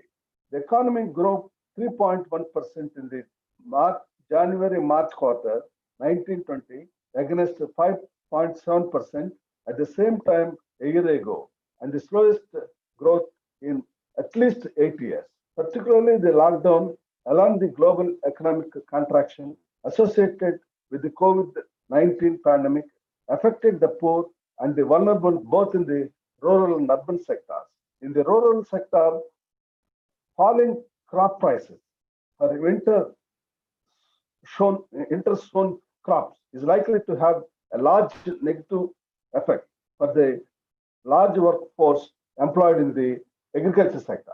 At the same time, in the urban sector, the freezing of day-to-day economic activity is likely to lead to large economic losses for casual workers and the self-employed in the informal sector. The country-wide lockdown has brought nearly economic activities to an abrupt halt. The disruption of demand and supply forces are likely to continue even after the lockdown is lifted. And unlike the 2008 global financial crisis, the pandemic has resulted in enormous human suffering not seen in decades, and has also slammed the brake of economic activity and jeopardized financial stability. The point I would like to make here, the medical crisis triggered economic crisis. Already shaky economy with only 4.5% GDP before COVID has slipped down to 4.2% in May. It is slipping down continuously as the intensity of COVID infection increases.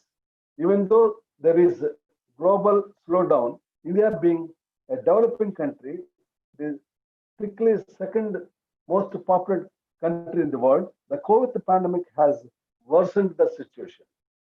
The per capita income being $2,338 US per annum, it affects Indian poor much when compared to US dollars 15,000 of China and US dollars 60,000 of USA. When the population of India is 138 crores, 2020, Chinese population and US population stand at 144 crores and 33 crores in the same period.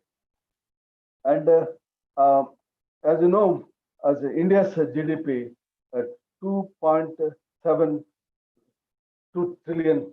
The point here is, had the economy, Indian economy was strong enough, we could have withstood the lockdown due to COVID to such an extent. You know, that is not the case as simple as that. And you know, the state of the economy from 2000 onwards is 20 years data. The growth at 3.1% in fourth quarter and January-March drags full year, financial year 20 growth to 4%, the lowest current series. It is the lowest since the fourth quarter of financial year 2009. And also India's GDP growth falls to 4.2% in the financial year 20. From 2019 and 20 onwards, the figures continuously declining. In 2019 and 20, the growth rate is 4.2%. And already mentioned some of the effects on different sectors in India. The impact of the pandemic is visible across the sectors in India, and its effect on marginalized sections, women and children has been immense in India. The fallout mostly encountered for the industry, manufacturing, construction, and real estate sector. According to national statistical data, except agriculture, 4%, the manufacturing sector has grown merely by 0.3% in financial year 2019-20 compared to 5.7% in the previous year. Construction 1.3% and hotels 3.6%, finance and real estate 4.6% compared to financial year 19. The point here is growth in all these sectors has declined, and the growth in the construction sector, which is responsible for spillover on several other industries, too declined to 1.3%, and the impact may be long-lasting contagion effect due to interstate and intersector linkages, and also restriction on transportation and labor mobility, mostly halted the economic activity initially and demand in the economy in the latter phase. The economic crisis so far now predicted as a supply shock to the economy. We know in long run the supply shock also has the potential to create a demand shock. The coronavirus outbreak has caused losses to the tune of 30.3 lakh crore to the national economy, which is 50% more than the COVID-19 relief package worth 20 lakh crore announced by the central government. And the state-wise analysis, indicated that top 10 states accounted for 75% of total GDP loss, with Maharashtra contributing 15.6% total loss, followed by Tamil Nadu 10% and Gujarat 9%. These three states also have the largest number of confirmed COVID-19 cases in India. The present economic situation will create more suffering for the unorganized sectors and migrant labor. And also, some of the estimates, CMI estimates, as we understand, is 12.2 crore Indians lost their jobs during the coronavirus lockdown in April, and around 75% were small traders and daily wage laborers. 12.2 million have lost their jobs. 91.3 million were small traders and laborers. 18 million business persons and estate estimated to have lost employment in April 2020. But a fairly significant number of salaried workers, 17.8 million, and self-employed people, 18.2 million people, have also lost jobs. Unemployment hit 23.5% in April, a sharp spike from 8.7% in March. This is attributed to the lockdown, which brought most economic activity except essential services such as hospitals, pharmaceutics, and food supplies to a standstill. Daily wage workers and those employed by small business have taken the worst hit. These include hawkers, roadside vendors, workers employed in the construction industry, and many who eke out a living by pushing hand carts and rickshaws. United Nations University recently study estimate 104 million Indians could fall below the poverty line, $3.2 a day for lower middle income countries. And also international management consulting firm estimated that following that with the COVID-19 induced economic disruption, unemployment may raise 35% from 7.6%, resulting in up to 136 million jobs could be lost and a total 174 million unemployed. And 120 million people may be pushed into poverty in India, all of which will have a hit on consumer income, spending, and saving. Poverty elevation will receive a setback, and putting 120 million people into poverty and 40 million into abject poverty. India headed towards a W-shaped economic recovery in the most likely scenario for India. This implies with a potential GDP contractions of 11% in financial year 2021 and GDP growth of 0.8% in financial year 2022, 21-22, and opportunity loss of US 1 trillion is staring India in its face. The worst of COVID-19's impact will be felt by India's most vulnerable in terms of jobless, poverty increase, and reduced per capita income, which in turn will result in a steep decline in GDP. And coming to the core part of my presentation about the impact on poor migrant farmers, tiny business, and street vendors. As we are all aware that in India, the nationwide lockdown started across the country on March 24th, limiting the movement of the entire 1.3 million population in India as a preventive measure against the COVID-19 pandemic in India. The impact comes from different dimensions. One important aspect is medical point of view. Heavy on poor when compared to middle and upper middle classes. It is an immunity related disease. Immunity will be relatively better in case of healthy and well-to-do people when compared to weak, infirm, especially poor who do not get balanced and healthy food. And since 35 crores of Indian population are below the poverty line, the impact of COVID is more on Indian poor. The second important aspect is economic point of view.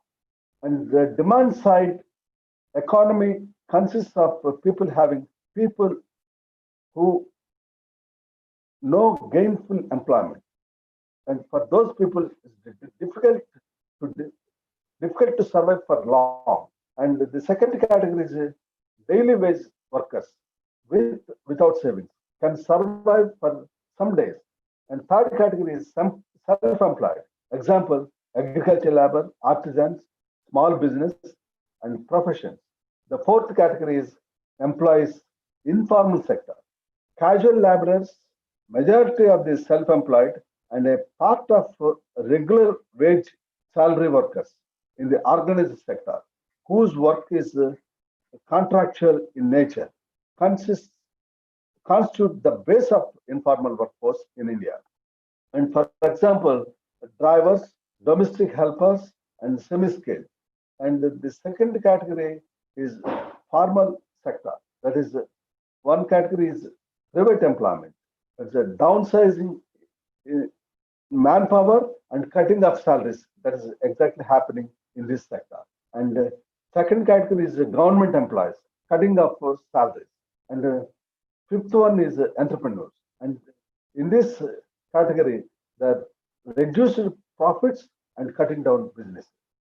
40 crores employees in informal economy. According to ILO, unemployment 8.4% in March 22nd, and 27.4% in April 5th, CMA reported. And lockdown was imposed to contain the contact of virus, but it has brought in unfold suffering of economy as there was neither supply and demand. Lockdown just killed the migrant economy. The migrant workers were the first victims who left jobs and migrated back to their homes as the respective state governments have done very little to take care of them. And all the above five categories of people have suffered due to lockdown. Even though there was phased unlocking, the economy could not revive as expected, as there was no cohesion between the demand side and supply side economy. This was mainly due to the fact that when green zones were allowed to resume business and the red zones and the orange zones were not. And the third aspect is external factors. Border disputes with Nepal and China added insult to injury during the pandemic time. It not only diverted the attention of the nation, but also strained the resources spent on defense sector has increased. India has a import-driven economic dependence with some other countries. You know that, which means the Indian economy depends on the imports of other countries to make finished goods to a large extent. And the best example is the pharmaceutical industries suffered a lot. And the fourth aspect is social and legal effects. As the poverty grows with economic and social crimes like forgery, dacoit, smuggling, robbery, etc., will increase. And shortcut measures will be adopted to make quick money. People going for easy money, and cybercrime is one such field. And the fourth important point I'd like to make is inflation due to shortage of goods and services will worsen the plight of the people, especially the poor and the downtrodden. You know, census data shows that individuals migrating for work rose from 30 million in 2001 to 41 million in 2011. In this period, when GDP growth skyrocketed to 8% and poverty declined sharply by 137 millions during 2005 and 12. Many responsible people have highlighted the plight of the poorest sections of the society, particularly the migrants who are trudging miles to back home, having lost their daily wages and now depend on either the government support or private charity for food and shelter. The immediate response to the national lockdown was millions of migrants workers attempted to flight from the Indian cities back to their rural residents. You know, migrant workers who survive on daily wages and work in India's large informal sector. The shutdown of economic activity meant that they had no means of livelihood in their place of work. And India's workforce, or active working population, is estimated 46.5 crores workers, out of which 91%, that is 42.2 crores, were informal workers.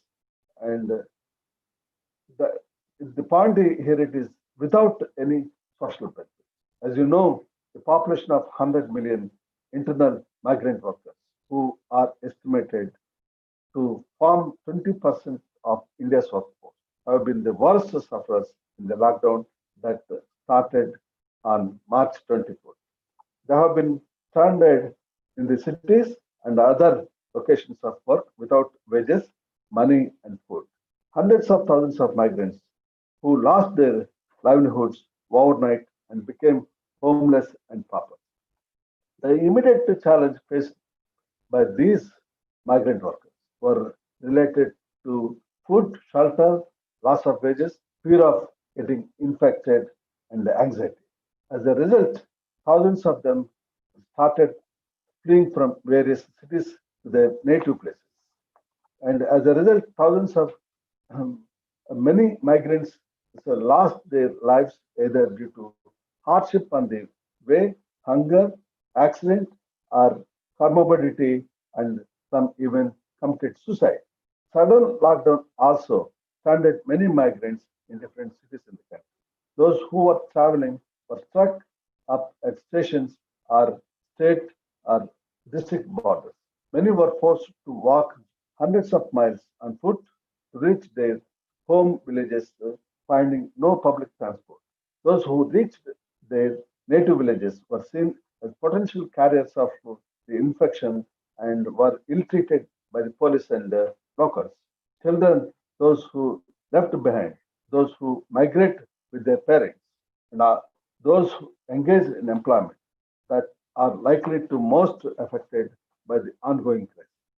A large majority of the migrant families hail from arid regions of the country where agriculture is unviable. Under such circumstances, nutritional insecurity is likely to be immediate risk in the villages for migrants and their families. Among the various categories of migrant laborers in India, one category is of the seasonal workers employed in agriculture and related activities. The agricultural laborers who take up the rural to rural inter-district and interstate seasonal migration predominantly belong to scheduled caste and scheduled right category, making them one of the most deprived state of the hierarchy. And coming to the small and marginal farmers, in this regard, few more facts about the COVID-19 is disrupting some activities of agriculture and supply chain. The non-availability of migrant labor in interpreting some harvesting activities, particularly in Northwest India, where wheat and pulses are being harvested. And there are disruptions in supply chains because transportation problems and other issues. The closure of hotels, restaurants, sweet shops, and tea shops during the lockdown is already disrupting milk sales. Commercial crops are drastically hit as they tend to be more dependent on migrant labor. Consequently, the shortage of migrant labor has resulted in a sharp increase in daily wage for harvesting crops. Poultry farmers have been badly hit due to misinformation, particularly on social media, that chicken are the carriers of COVID-19.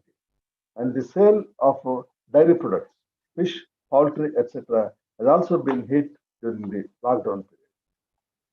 And particularly regarding the tiny business, India's small retailers run 12 million shops, employ 40 million people, and are responsible for an annual business of 700 billion. Small business have been slowing down and temporarily closing.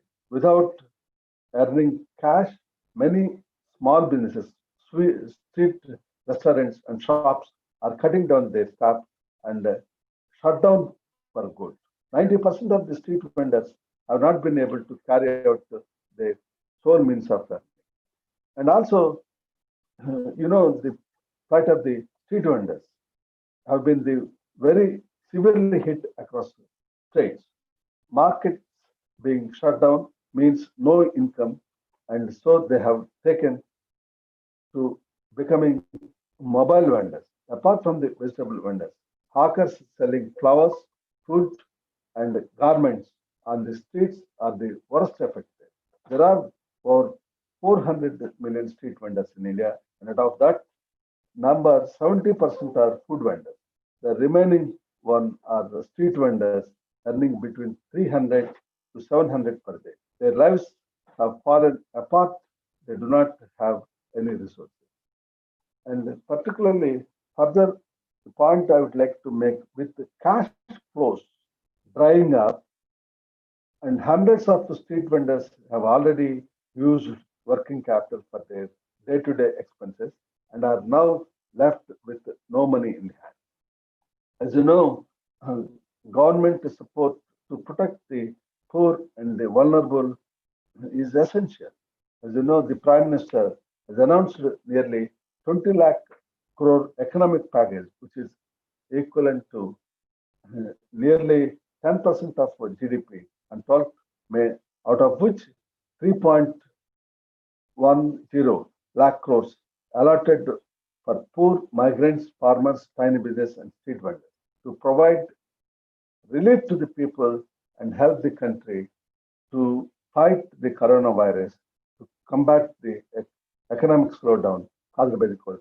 And some of the key measures, particularly the free food grain supplied to migrants for 8 months, and that is extended up to November, and equivalent to 1.5 crore migrants to access PDS ration from any fair shops in India, and scheme for affordable rental housing complexes for migrant workers, and uh, credit facility for street vendors, and boost to housing sector and middle income.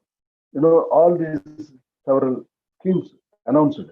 And the point I would like to make here it is the criticism about this package is many world renowned financial institutions have said annual spending in Prime Minister's stimulus package, the center would be spending around 0.7% to 1.5% of GDP, not 10%.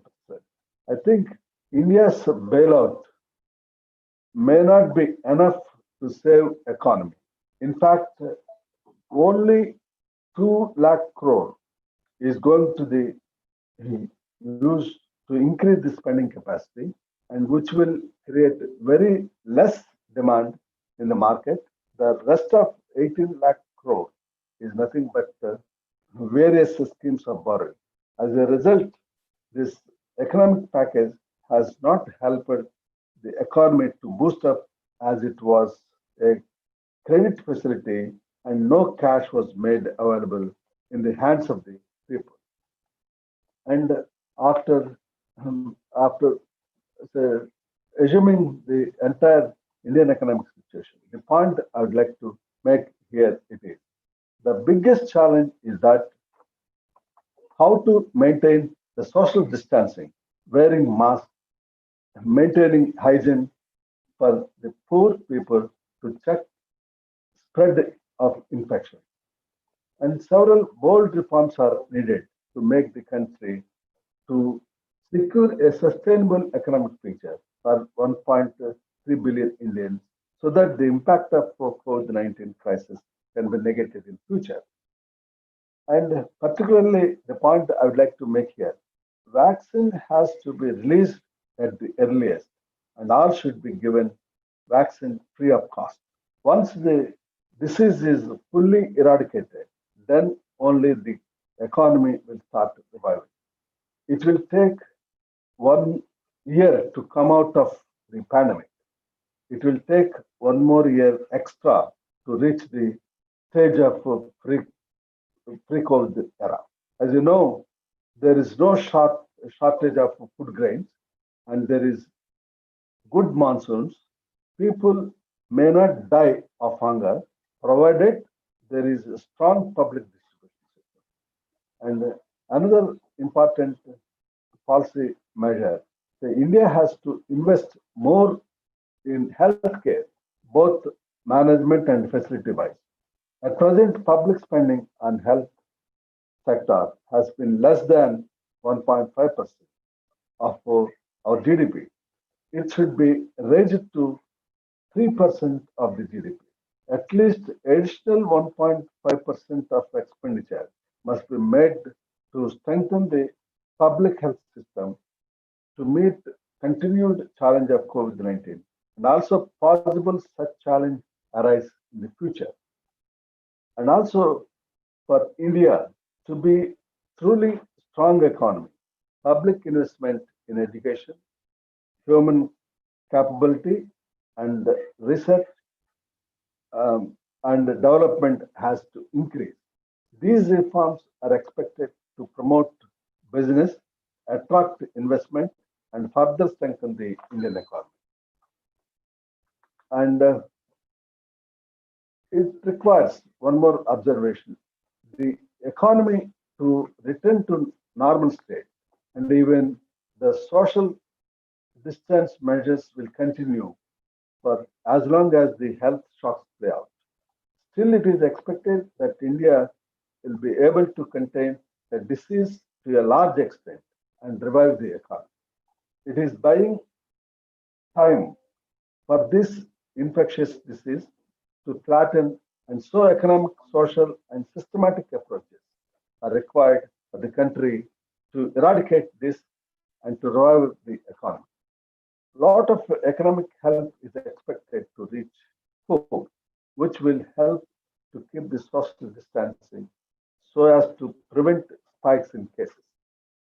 The step taken by the government and the RBI, some of the measures have already taken, should be more assertive approach, may be required given the magnitude of the adverse economic output. Hence, an income transfer under existing schemes and new schemes may be announced to mitigate the loss to casual laborers and others who are affected by such income loss. Finally, I emphasize immediate measures such as direct cash transfers to the poor people is the need of the hour. I thank the organizers for having me this wonderful opportunity. Thank you, Anita.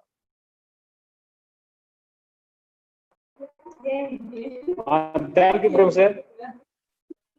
Thank you. We have received a good number of feedbacks, especially for your session also. And now this is the time for taking a couple of questions for both of these dignitaries. And I request Dr. Revati to raise the questions. Wonderful. Yes, madam. Madam. Revati, madam. Sir, excuse me, sir. Karthi சொல்லுங்க sir இத கேள்வி எல்லாமே வந்து சேட்ல மட்டுமா இல்ல hand ரைஸா இல்ல இந்த option இருக்கா? அது நீங்க பாருங்க கார்த்தி, அவங்கள தான் பார்த்து கேட்க சொல்லியிருக்குது சாட் பாக்ஸ்ல. Okay okay, chat box. இப்போ அவங்க क्वेश्चन இருக்குதுன்னு சொன்னாங்க. இப்ப இல்லன்னா இப்ப அவங்க கை ரைஸ் பண்றாங்க பாருங்க, யூ அன்மியூட் them கார்த்தி. அதான் ஹேண்ட் ரைஸ் பண்றவங்க நம்ம அன்மியூட் பண்ணலாம், அதுக்காக கேக்குறேன். அன்மியூட் பண்ணி, you please unmute those who are raising their hands. Okay, okay. Sir, you from YouTube 4 questions are available, sir. First you raise that questions, madam. Yeah, please. Okay, sir. Thank you, sir. The first question is, economic growth or depend upon the several factors, which is each individual person income more important to growing economy. How to improve the economic growth without employment opportunity? This question is for whom, madam? For Dr. Madheswaran or? Generally, these questions are raised. Okay, okay, okay, please.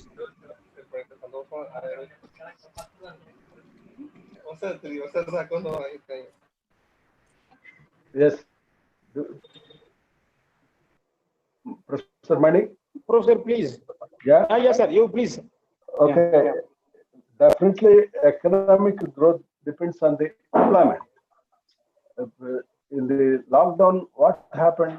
The economic activity has been completely under lockdown.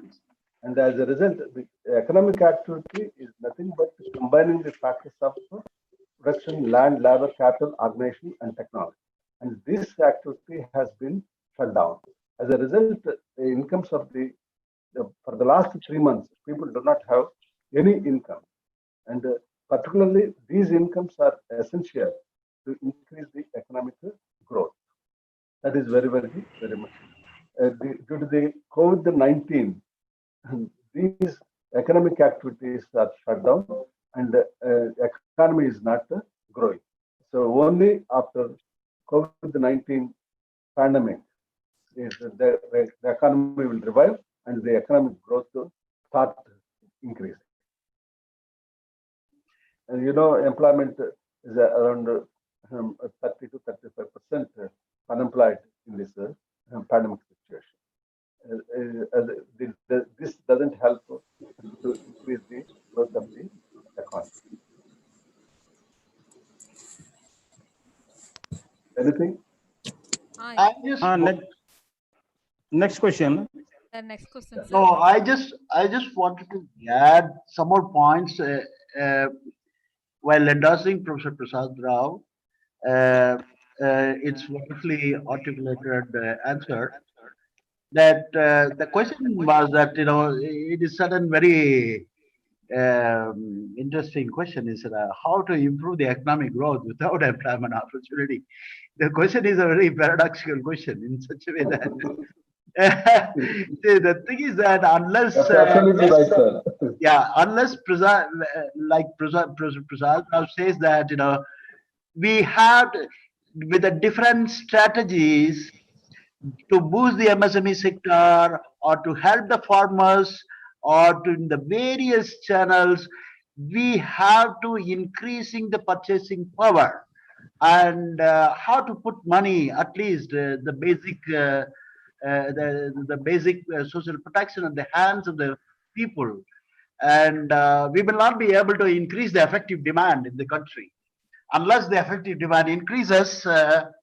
The economic growth will not be determined, and of course, in order to put the money at the hands of the people to increase the purchasing power and improve the effective demand, that we need that employment opportunity. That's what I want to add, along with Professor Prasad Rao. Thank you. Exactly, sir. Exactly. Yes, sir. Next question, sir. In many states, local government are highly corrupted. So, increasing the importance of local government implies increasing the level of corruption. What is the way, sir? Local government. Yes, sir. See, that's what I just answered. The importance of the local government, of course, the role model for the decentralization of the local government, of course, though there is some corruption, of course, Karnataka is one of the well-known role model for the rest of the state for the decentralization of the local government and what we have experienced and how to bring the accountability and transparency. That's what I put 5 points that the participants should understand, that I explained also, that eliminate institutional overlap, enhance the integration and empower citizen, and also everyday resilience. So these are all the things that has to be in the pipeline. When you want to bring the local government to the power. And today there was a discussion. Shami Ravi, of course, is a part of advisor. The Prime Minister Salih Mani is talking, and of course now the government is realizing the importance of the local government. But the thing is that how to bring the transparency, accountability, in the sense that we need to have a kind of online system. In Karnataka, what we did is that the MIS system is developed in a great way. All the local finance statistics is connected to the MIS system. And nowadays, the RDPR, Rural Development Panchayat Raj, the department is basically monitoring with the MIS system. I don't know about Tamil Nadu, but if nothing is there, the Economics Association can learn from Karnataka model, and probably you can put a memorandum to the RDPR department of Tamil Nadu. Some extent, this MIS system, and not only to bring the transparency and accountability, you also need disaggregate level data for monitoring and evaluation of each and every activity done by local government, in this way that the corruption can be reduced. Thank you very much. Professor, Yes. very nice. There are a number of questions in the chat box. Please go through it. You please take 1 or 2 questions in the chat box. What is Nidhi Srinivas Madheswaran? What minimum adjustments should be made in the existing as a methodology so that impact COVID-19 classes? analyze at the earliest. Okay. There is a. I may be able to talk now. Yeah. No. I can talk. Yes. Just leave it. There is a question. The financial status of Tamil Nadu is not talked about, Susan. I'm sorry, I'm unaware of the financial position. And probably some of the Tamil Nadu economists can talk about it. But though I'm a Tamilian, I'm just literally unaware of it. And second question is that Nidhi Srivastava, this is a scholar from Rajiv Gandhi Institute of Youth Development.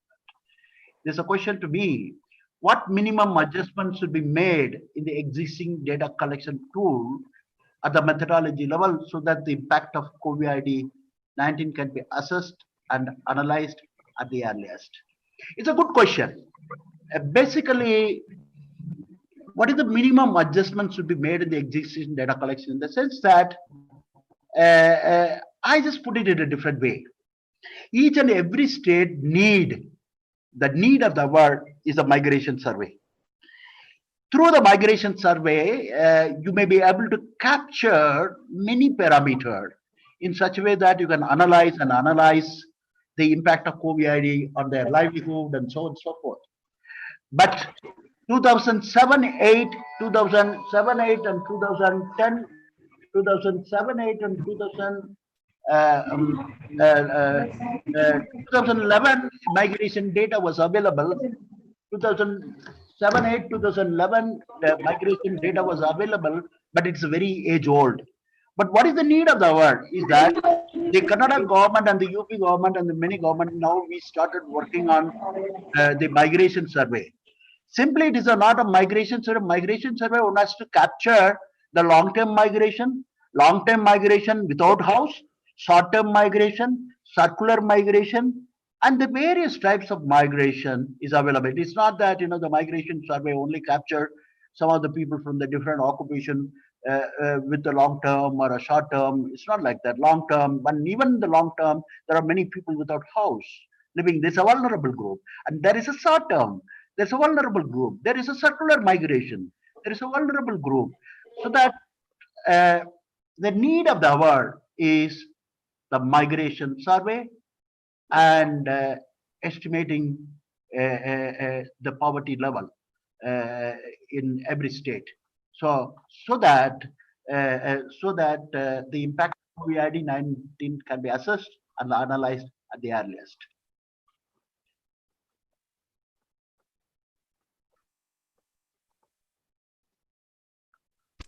Sir, may I ask one more questions from the YouTube? Farmers are worst affected profession in India.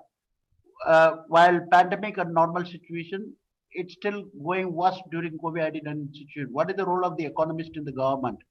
Bureaucracy in improving living conditions of farmers instead of free, ration and productive subsidies. I'm Babu Razak, research scholar from Wells University. Wonderful question. That's what I spoke very clearly, that unless the COVID time, unless we strengthen the supply chain in terms of infrastructure, institution and technology, we will not be able to improve the living condition of the farmers. That is the marketing the agricultural product and strengthening the supply chain is very important at this stage, not only for the economists, even for the governments to implement in various ways. Yeah, thank you.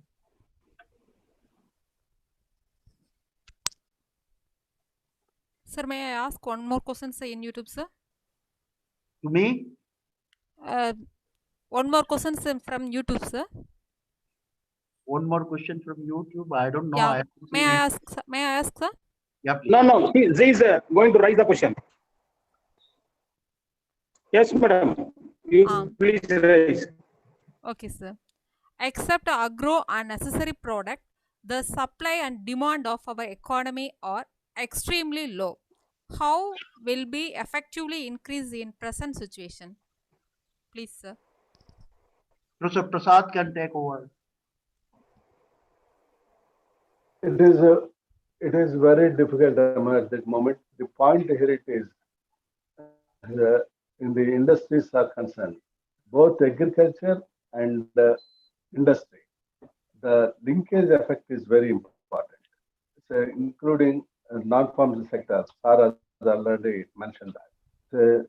This link at the moment is weak, and when you are able to strong this link, and for any economy, two important aspects.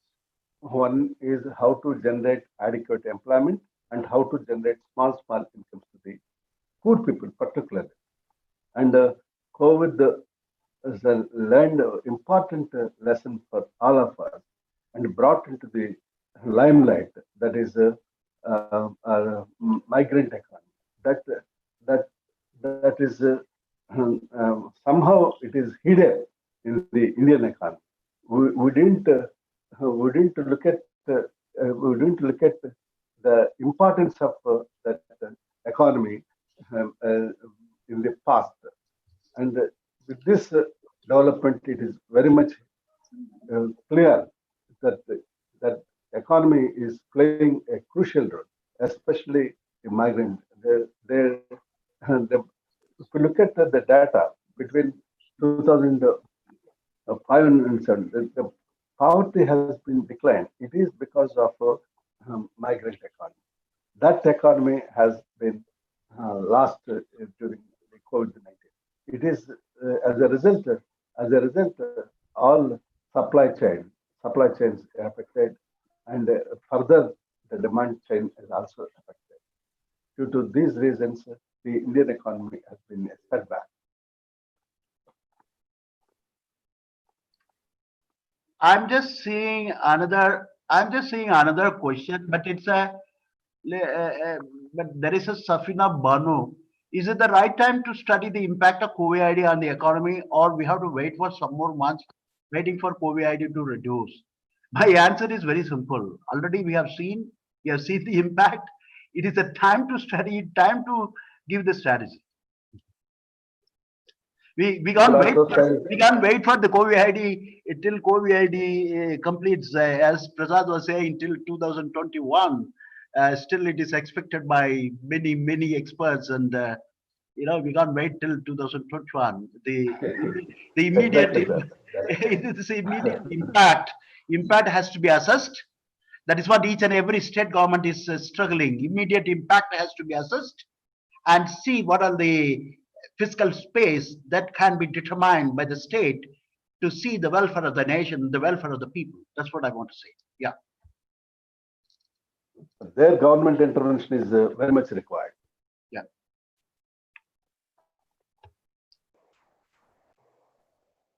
Hello. Anything? Yes, sir. Is there any questions? Shall we wind up? No, sir. Yeah. That's all. Huh? That's all from YouTube, sir. Sir, Do you Father have has questions? read- No questions. Sir. You please raise the question. Madam? Sir, If you are having questions, please raise. so through SHG groups and resources, how the rural develop is possible? Of course, already it is a well-known fact. But the thing is that nowadays the kind of SHG we have now, it is totally diluted, and I think the revamp for the SHG and the kind of handholding is necessary, because the kind of SHG what you have seen before is not the SHG now. Is all has become like a political correction, and there are SHGs. They go beyond the rules and regulation of the SHG and so on and so forth. I think this is time to, because they are the part of community. So to some extent, their help is also needed. That is what when I was saying in my speech, that how the microfinance institution should be given a boost. It's also SHG should be handled, but a little, we have to bring a kind of renaissance as far as their rules and regulation concerned. Otherwise, the existing SHG formed and the way in which they are functioning, and I don't know. Even they say we won't empower, but some extent we have seen. But nowadays we tried in many occasions, which I have seen in Gujarat studies and so on and so forth. Thank you very much. I just to add one more thing. Hello. Yes, sir. Please proceed, sir. Yes, sir, please. Yeah. Yeah, You please yeah. I just continue. want to add one more thing to Madhus's observation. As far as SHGs are concerned, for the rural development, when the cycle is keep on moving, that's identifying the poor and giving them some money and putting them in the investment and productive activity. When that cycle keep on moving, so that some sort of income generation is possible, that will lead to the rural economic development, particularly in the case of women. Yeah, that's it. Thank you. Money, is there any question? Yes. Because it's already 1:40. I have to, Yeah. as I told you, I have to rush to Sorry. the meeting. Yes, I Yeah, have. yeah. I have to have my lunch. Yeah, yes, sir. Yes, sir. Nowadays, I can't eat everywhere. It's a protected lunch I have to eat. So I have to Yes. eat lunch and I have to go Yes, to the madam. dinner. Sir. Yeah, let us finish. Yeah, you please go for vote of thanks. Okay, sir. Thank you, sir.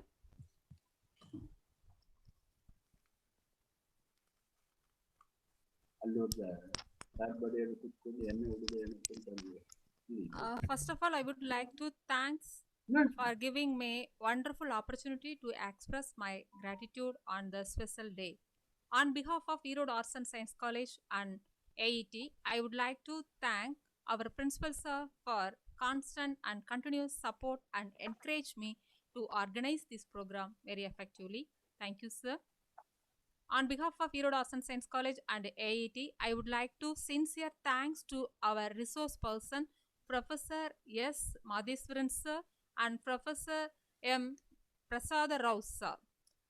Sir, it is not easy to people what of thanks for this highly accomplished economist of our nation for their valuable contribution today.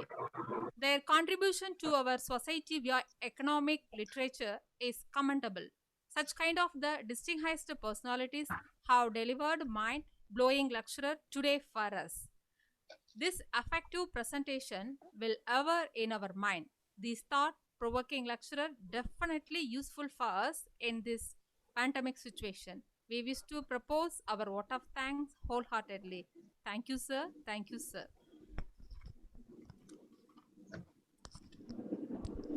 On behalf of Erode Arts and Science College and AET, my sincere thanks to our HOD sir for giving more innovative thoughts and evoking ideas to complete our task in this program. Thank you, sir. Our special thanks to AET Chairman Reverend Father Leonard to give permission to arrange this successful program. Thank you, sir. On behalf of Erode Arts and Science College and AET, I extend my heartfelt thanks to our Secretary of AET, Dr. D. Kumar sir, for his wonderful support and enormous cooperation organize this webinar successfully. Thank you, sir. Our special thanks to AET Treasurer Dr. G. Irdayaraj sir, who gave more ideas and motivation to attain the task of this national webinar. Thank you, sir. We extend our thanks to our Dr. C.A. Pari sir for giving moral support to organizing this webinar. Thank you, sir. My special thanks to my colleagues Dr. S. Manigandan, Dr. Babu and Dr. Ilango and Dr. M. Saravaнаkumar and Dr. V. Kasturi for giving more support and cooperative with me. I would like to thanks to all participants from different college and different institution from all over India for patiently observing this webinar without tiredness. Really, we are very, very happy, sir. Thank you all. My heartfelt thanks to Karthi sir, Sankar sir and Murali sir from TNS team for your technical support to complete this webinar successfully. Once again, we are very happy to say thanks a lot to all. Thank you. Thank you very much, sir. Thank you, sir. Thank you. Thank you. Thank you, all of you. Thank you, sir. Thank you. I take Thank leave you, from Professor. you. Yeah, okay. Okay, Wonderful. bye-bye, Professor Thank you. Prasad. Thank you We so will much. get in touch sometime. Yeah. Thank you very much, sir. Okay, Professor thank Prasad, you. we will get in touch. Okay. Thank Yeah, you, sir. sir. Thank you, Very sir. nice of you, sir. We will get in touch. Right, Yeah. sir. Okay. Yeah. Wonderful, sir. Wonderful meeting you and listening to you. Yeah, sure. Thank you, sir. Kumar, sir. Kumar, sir. Kumar, கை ஒத்திட்டு இருக்காரு என்னன்னு கேளுங்க. Sir, Kumar, sir. Doctor Kumar sir.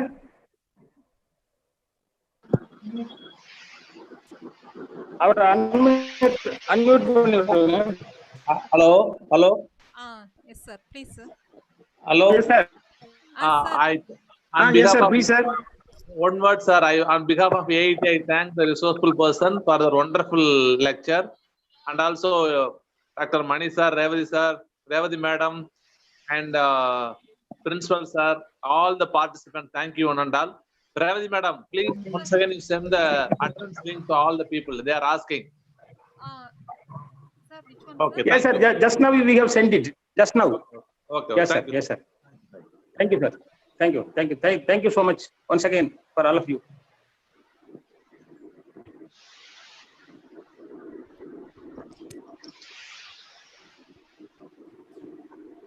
Shall I end it?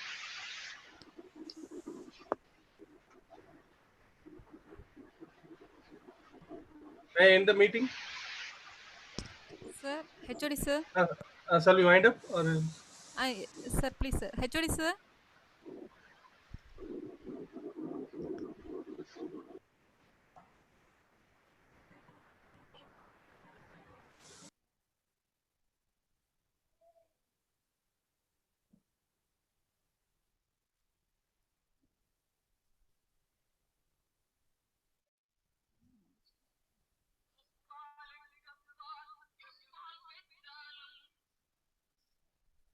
Sir, please, sir. Hello. Sir, சொல்லுங்க sir. Yes, sir. Yes, sir. சொல்லுங்க sir. நல்லா இருக்கீங்களா sir? சொல்லுங்க sir. சொல்லுங்க sir.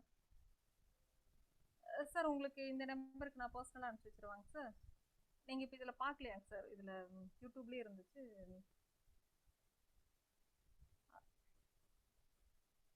சரிங்க சார். சரிங்க sir.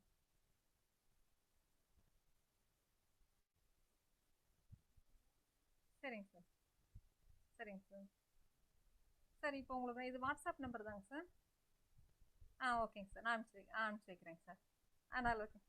Thank you sir. Thank you sir. Thank you sir. Thank you sir. Thank you. Thank you sir. Thank you sir. சொல்கிறேங்க sir. Sure sir.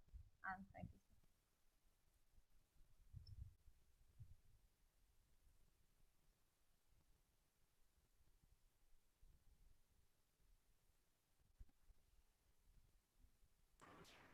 Ma'am, shall we wind up? Sir அதான் கூப்பிட்டேங்க சார். சார் பேசல. Almost are leaving. They are leaving. Yeah, 28 to 27 are decreasing. So is there anything to share? No, sir.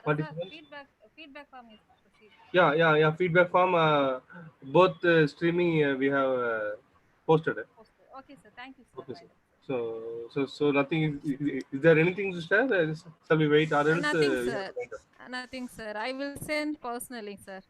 Okay. Those who are not fill the forms, I will send personally, sir. Yeah. Okay. Thank you. Okay, Thank sir. you. Thank you, sir. sir. Thank you, sir. Thank you, Ananda. Thank you.